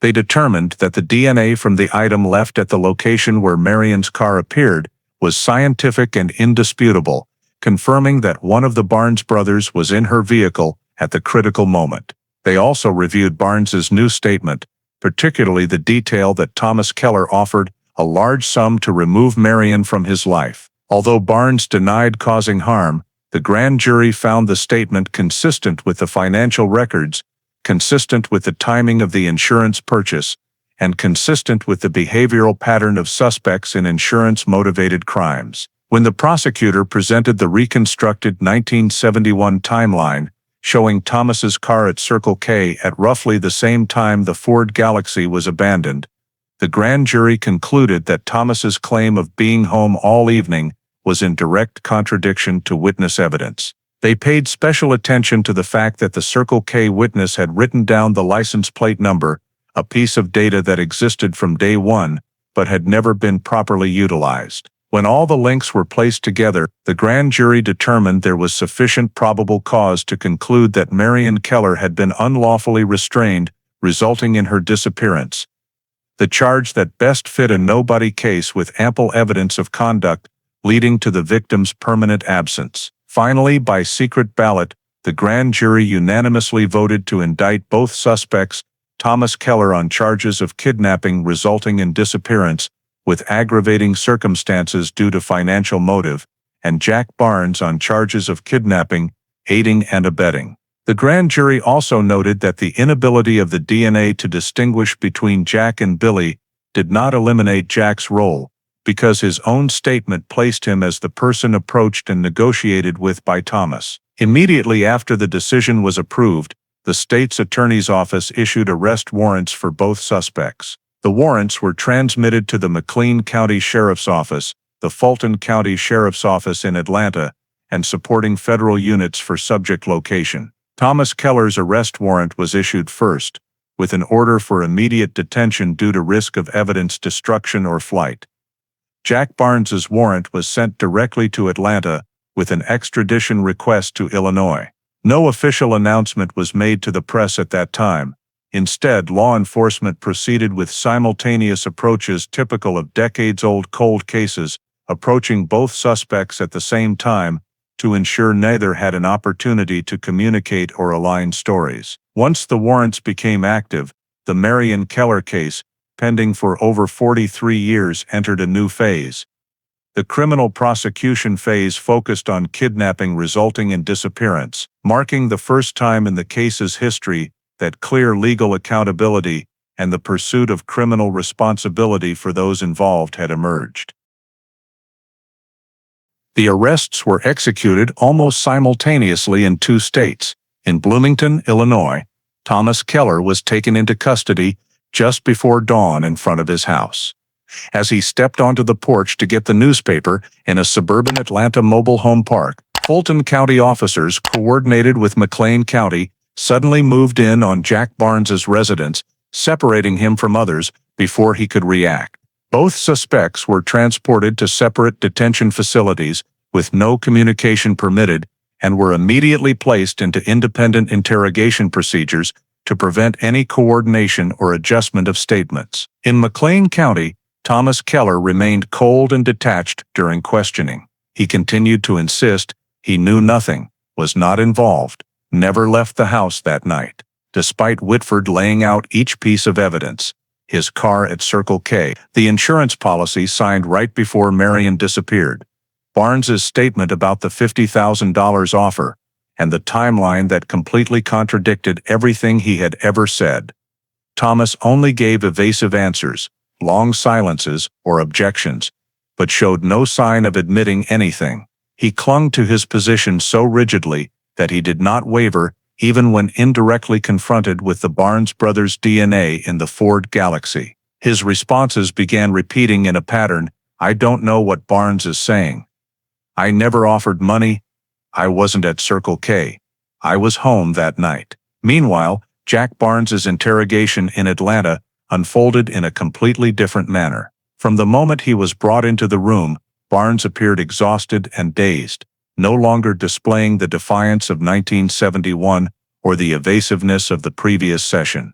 When Whitford handed him a copy of the grand jury indictment and reminded him that the charge he faced could result in a sentence as a principal co-defendant, Barnes's expression changed visibly. The combined legal and psychological pressure after decades caused him to break far faster than expected. This time, Barnes did not try to dodge. He began speaking more faster, sometimes rambling from stress, but the details kept expanding in new directions that matched exactly what Whitford suspected. When Whitford asked directly, "Do you know where Marian Keller was taken?" Barnes looked down at the table, remained silent for a long time, then said, "I know where Thomas hit her." Whitford did not interrupt and let Barnes continue. Over a nearly 3-hour statement, Barnes described what happened after the night Marian disappeared. He said Thomas had called him late that evening asking him to help clean up something. Barnes insisted he never touched Marian, but admitted he was present when Thomas drove the Ford Galaxy to the area near Circle K. According to Barnes, Thomas had already done it before I got there. When Whitford pressed for specifics on what it was, Barnes avoided direct wording but said Marian was no longer conscious. The most critical information came when Barnes described where Thomas left Marian. He said that after leaving Circle K, Thomas took him to a wooded area along Sugar Creek south of Bloomington, only a few miles from the original 1971 search zones. "There's a small trail next to a bend in the creek," Barnes said. "It's heavily covered by trees, hardly anyone goes in there. We used to fish there. Thomas knew the way better than I did." When Whitford asked for more specific description, Barnes began providing details precise enough to draw a map: a large oak tree with burned scarring on the trunk, a flat rock right at the water's edge, a section of exposed roots forming a natural step, and a sunken area of ground, where, according to Barnes, Thomas dragged Marian down and buried her. Barnes admitted standing a few steps away, but insisted he didn't touch her, didn't dig, and didn't participate. He described Thomas acting like a man with his back to the wall, shaking and silent. Although Barnes repeatedly claimed he was not the one who committed the violence, his detailed description of the location, timing, and Thomas's actions showed he knew more than anyone else about where Marian had been left. When Whitford asked, "Why didn't you say this in 1971?" Barnes replied, "I thought if I stayed quiet, it would all get buried with time." The statement was audio recorded, video recorded, and signed in the presence of two witnessing investigators. But Whitford was not yet fully convinced. He put Thomas and Barnes through indirect confrontation, never face-to-face, but each was asked about the same detail within a short time window. When Whitford asked Thomas about the wooded area along Sugar Creek, Thomas did not answer directly, only saying, "I don't know what story Barnes is making up." When Whitford mentioned the oak tree with the burned trunk, Thomas suddenly paused and showed clear signs of disturbance, a reaction noted in the record. When Barnes was asked a second time to confirm his description, he repeated almost exactly the same topographic details as the first time, without changing any marker. Although Whitford could not rely solely on Barnes's word for a complete conclusion, the consistency and the match with features recorded in historical topographic maps of Sugar Creek made the statement compelling enough to send a search team to the described location. At the end of the interrogation, Barnes said the sentence Whitford recorded as the pivotal moment, "If you go to the exact spot, you'll find what Thomas hid." With this statement, for the first time since 1971, the Marian Keller file had a real coordinate, a specific location for the investigation team to reach, one that might finally provide the answer no one had found 4 decades earlier. The McLean County forensic team was deployed to the woods along Sugar Creek the very next morning, equipped with historical topographic maps, current satellite imagery, and the full detailed description Jack Barnes had provided during his interrogation. Because the terrain had changed over more than 4 decades, the investigators had to combine 1,970 S-era maps, land survey notes, and archived U.S. Forest Service photographs to identify the location that best matched Barnes's account. As they pushed deeper into the forest, they quickly noticed several strikingly consistent details: a large oak tree with black scorch marks running halfway up its trunk, just as Barnes had described.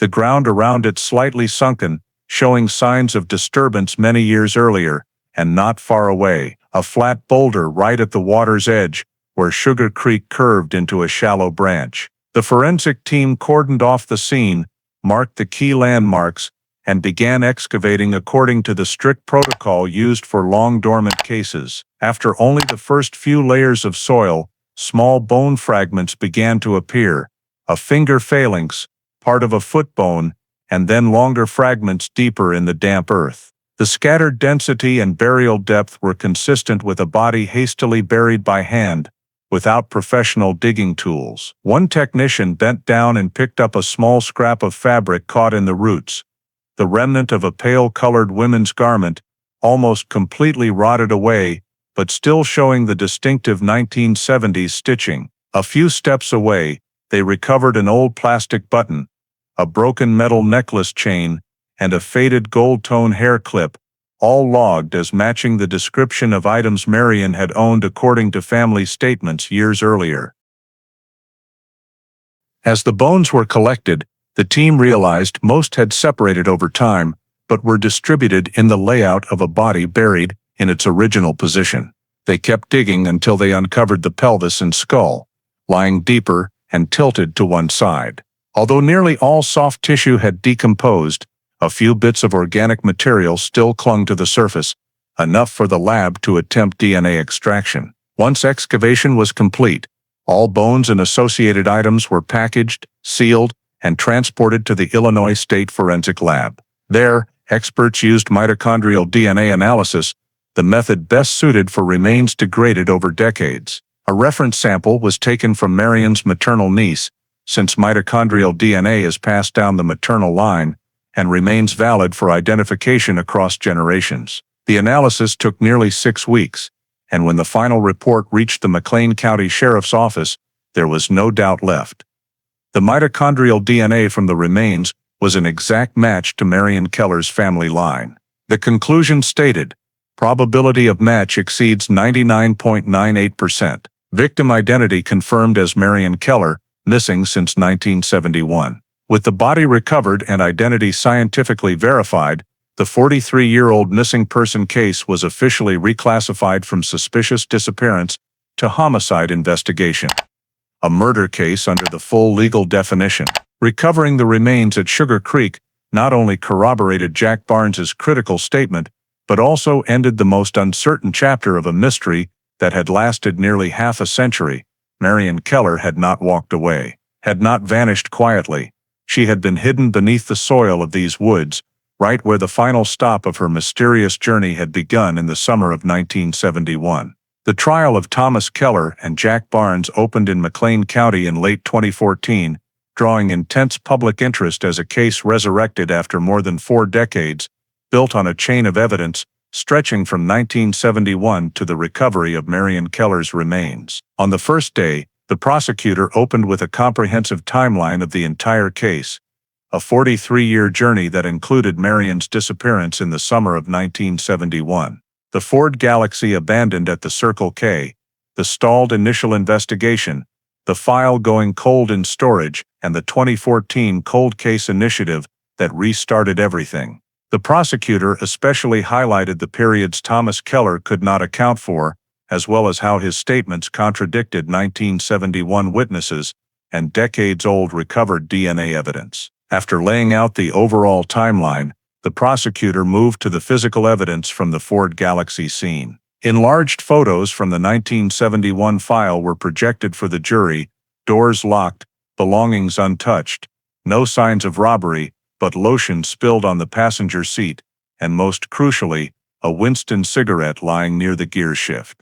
The prosecutor stressed that Marian did not smoke at the time, making that cigarette the only foreign object in the car, the first proof someone else had been inside. Next, the prosecutor presented the DNA evidence, the breakthrough that reopened the case. A forensic expert was called to explain extracting DNA from the Winston filter after more than 40 years, describing the difficulty of working with aged evidence and the unexpected success in obtaining a profile that matched Billy Barnes's record, while confirming that identical twins share identical DNA. The expert told the jury, "We cannot distinguish Jack's DNA from Billy's, but clearly one of them, and most likely Jack, who was in Illinois at the time, had direct contact with this cigarette and left DNA inside Marian Keller's car." The prosecutor called this irrefutable scientific evidence that placed the Barnes brothers at the center of the scene. Afterward, the prosecutor turned to financial motive, another pillar of the state's case. Marian's life insurance policy, signed just 17 days before she vanished, was displayed to the jury. The prosecutor pointed out, Thomas was the sole beneficiary. He personally handled the paperwork. The payout far exceeded the family's income, and the 1971 insurance agent confirmed Thomas did all the talking, not Marian. Records showed Thomas deeply in debt at the time, income dropping, part-time unemployment, and spending beyond his means, making the insurance money his only way out. The prosecutor argued that financial motive, combined with long-running marital strife, created the conditions for murder. The most powerful moment of the day came with the final piece of evidence, the recovery of Marian Keller's body in 2014, based on Jack Barnes's new statement. Photos of the Sugar Creek excavation site were shown, along with the map of the location Barnes described, and images of the scorched oak that matched perfectly. The forensic expert detailed the hasty burial, no deep grave or professional concealment, consistent with Thomas acting in panic. Mitochondrial DNA from the bones matched Marian's relatives, confirming identity and shifting the case from missing person to homicide. The prosecutor told the jury that Barnes could not have known the precise burial details unless he was present or witnessed Thomas Keller's actions. Every piece, Winston DNA, the insurance policy, Thomas's contradictory timeline, the Circle K witness, and Barnes's statement leading to the body, was presented as interlocking parts completing the story from motive to disposal. As the first day ended, the prosecutor left the jury with a chilling message.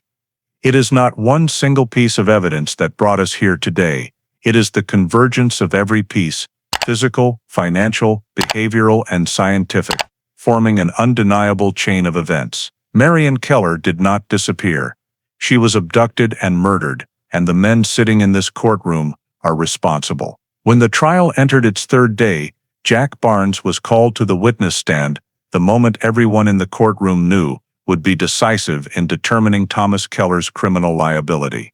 Barnes appeared weary, no longer defensive as he had been in earlier interrogations, and after taking the oath, he sat with his hands clasped, trembling slightly. The prosecutor began with short questions to re-establish the 1971 relationship between Barnes and the Keller family. They knew each other from neighborhood gatherings, occasionally helped with small repairs, and had drunk together during a period when the Keller marriage was strained.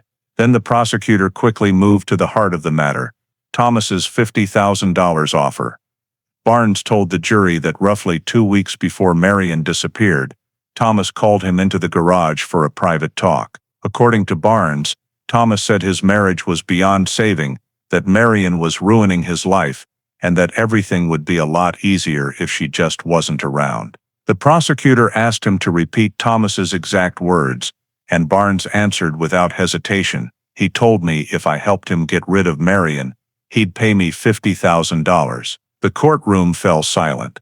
The prosecutor continued, "Did you understand what get rid of meant?" Barnes replied, "I understood, but I never agreed to do it."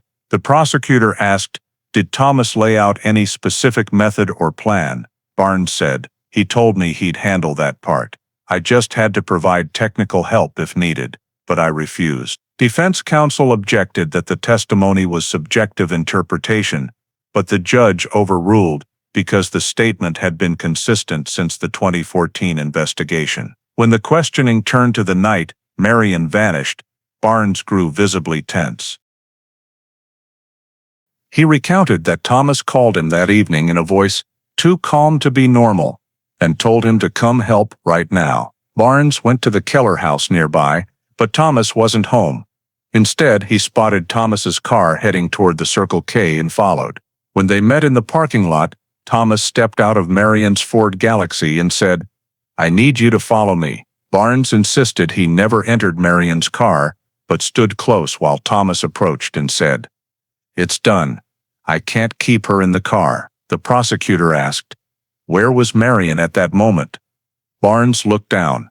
"I didn't see her. I just saw the back seat pulled forward and the purse on the floor." The jury sat in total silence. The prosecutor continued, "After leaving the Circle K, where did Thomas take you?" Barnes swallowed hard and described Thomas driving ahead while he followed in his own truck toward Sugar Creek.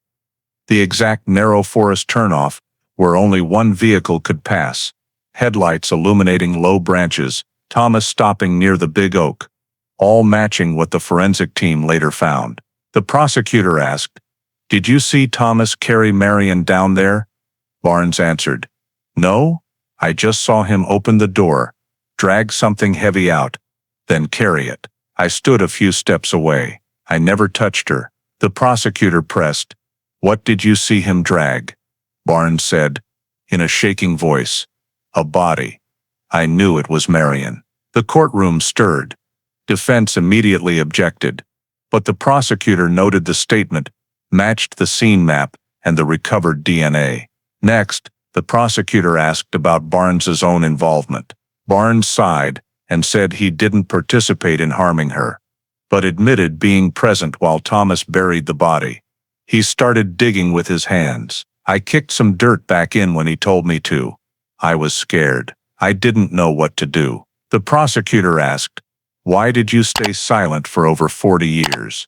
Barnes replied, Because Thomas threatened me. He said if I ever opened my mouth, he'd put it all on me. Two jurors wrote furiously. At that point, the prosecutor tied Barnes's testimony to the evidence already presented. Barnes' DNA in Marian's car, Thomas's car at the Circle K, the large insurance policy, and the marital strife. The final question: do you believe Thomas planned this in advance? Barnes looked up, voice hoarse. Yes. He didn't do it on the spur of the moment. He was prepared. He wanted Marian gone. The testimony lasted more than 2 hours, and although Barnes continued to deny direct involvement in Marian's death, he could not deny that Thomas committed the act and that he himself had helped conceal the body.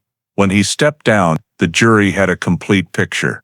Thomas Keller was the mastermind who offered money to make Marian disappear, who carried out the killing, and who personally buried her. Barnes, while not the primary killer, had aided in disposal and kept silent for over 4 decades, allowing the crime to remain hidden. The prosecution closed by stating that Barnes's testimony did not merely fit the evidence.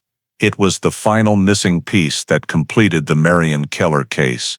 After more than 43 years, when the trial moved to the sentencing phase, the jury had spent nearly 3 weeks reviewing the entire chain of evidence from 1971 to 2014.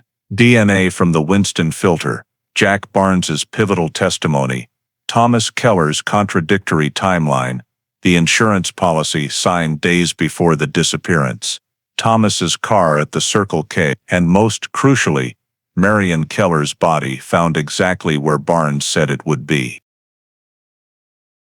Nothing in Barnes's account could still be called coincidence. Every piece locked together so tightly that no alternative explanation remained plausible. After retiring to deliberate, the jury needed less than 4 hours to reach a verdict. When they returned, the courtroom was deathly quiet. The foreperson stood, looked directly at the judge, and read the decision: "We find the defendant Thomas Keller guilty." The word guilty caused Thomas to slump in his chair, while the prosecution remained silent and expressionless, as if the verdict was simply the logical conclusion of a decades-long investigation. Thomas Keller was convicted of kidnapping, resulting in death, a charge applied when a victim is abducted and dies even without a direct eyewitness to the killing. In his remarks, the judge emphasized that the absence of a body had stalled the case in 1971. But the recovery of Marian's remains, combined with scientific evidence and corroborating testimony, now painted a complete picture. Thomas Keller received life imprisonment without parole, the maximum sentence for the charge, and entirely proportionate to a premeditated plan, driven by financial motive, that ended his wife's life and hid her body for over 4 decades. The judge's sentencing statement read in part, "The defendant not only inflicted irreparable harm on the victim, but sustained a deception for decades that forced family and community to live in uncertainty and pain." The trial then moved to sentencing Jack Barnes. Unlike Thomas, Barnes was not tried for murder, but faced charges of kidnapping, aiding and abetting, plus obstruction of justice for his 43-year silence. The judge noted that Barnes played a significant role after the fact, being present at Sugar Creek, assisting Thomas in concealing the body and hiding the truth for decades. However, the judge also acknowledged Barnes' full cooperation in 2014, providing information that located the remains and resolved the case. Accordingly, Barnes received a reduced sentence of 10 years, far less than Thomas, but still reflecting his legal responsibility for helping keep the crime secret. When the sentences were announced, reactions in the courtroom were mixed. Some felt Barnes deserved harsher punishment.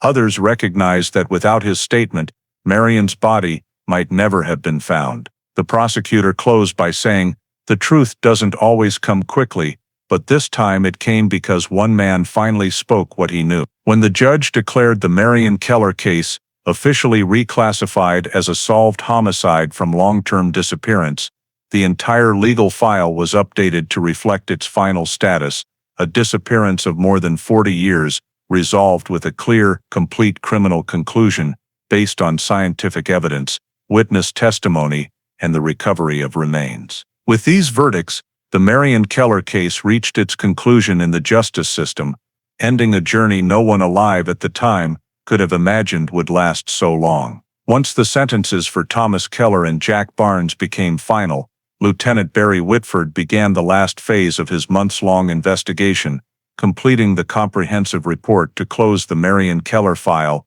after more than 43 years on the cold case shelf. In his small cold case unit office in McLean County, he spent weeks reviewing every document: the 1971 missing person report, the Ford Galaxy scene reports, 1970s interview transcripts, the full 2014 DNA results, Jack Barnes' complete statement, and the excavation map from Sugar Creek.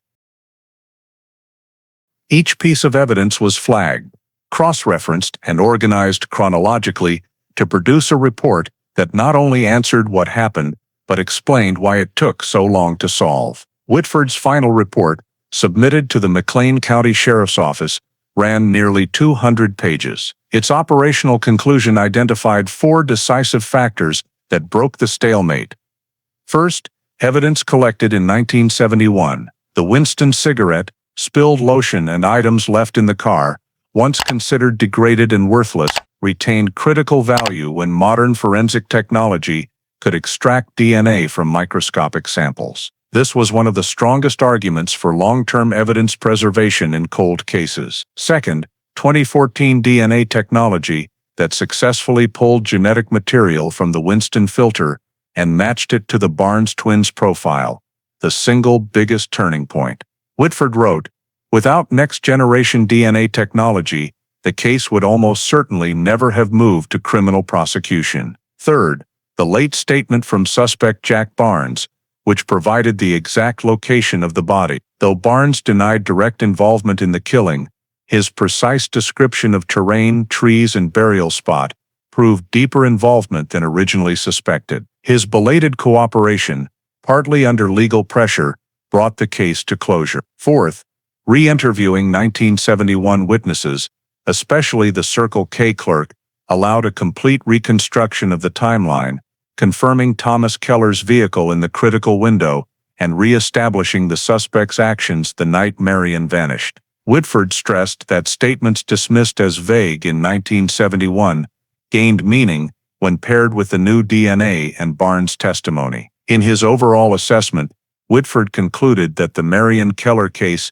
exemplified a cold case solved through the combination of old physical evidence, modern forensic science, additional suspect statements, and renewed historical witness interviews, 4 pillars essential for resolving decades-old disappearances without a body. He also recommended improvements in evidence storage protocols, especially for small items like cigarette filters, dried liquids, and fabric fragments, to maximize future technological viability. Finally, after the report was approved and the convictions entered into court records, the Marian Keller case was closed with the notation, "Solved homicide from long-term disappearance." A file that had gathered dust for over 4 decades was now placed among the longest-running cold cases in McLean County history to be fully resolved. Whitford closed the folder, signed the last page, and filed it away with a rare sense of completion in his investigative career. The truth had been brought to light, and a journey spanning nearly half a century had ended with answers that were thorough, consistent, and left nothing unresolved. The story of the Marian Keller case, though rooted in 1971, still reflects issues very much alive in American society today, especially the role of forensic technology, the importance of evidence preservation, initial investigative bias, and the lasting harm of domestic violence. One striking detail is the Winston cigarette that sat in Marian's car for over 40 years, yet only became the key to solving the case when 2014 DNA technology was strong enough to analyze it. It reminds us that in modern life, even though today's technology far surpasses the 1970s, people can still underestimate small details and overlook seemingly meaningless clues. The lesson is clear: diligence and persistence in preserving information, data, or evidence, whether in work, personal life, or community, can become the decisive factor years later. Another point is the marital conflict, financial motive, and Jack Barnes's decades of silence. These elements mirror realities that still exist in America: domestic violence, financial control, and fear that keeps witnesses or accomplices quiet. When Barnes stayed silent for over 40 years, the result was not just a stalled investigation, but prolonged pain for the victim's family. In today's world, encouraging reporting of domestic violence, providing psychological support, and breaking the culture of silence remain critically important. Finally, Lieutenant Whitford's perseverance and the cold case program remind us that justice can arrive late, but it arrives only when there are people willing to pursue the truth to the end. In contemporary America, faith in the justice system sometimes wavers, but this story proves that the combination of expertise, technology, and dedication can still deliver answers to what once seemed hopeless. Thank you for following the entire journey of solving the Marian Keller case after more than 4 decades shrouded in mystery. If you'd like to continue joining me for in-depth true crime stories like this, please remember to subscribe to the channel. See you in the next video, where we'll keep exploring cases that show justice may come late, but it never truly disappears.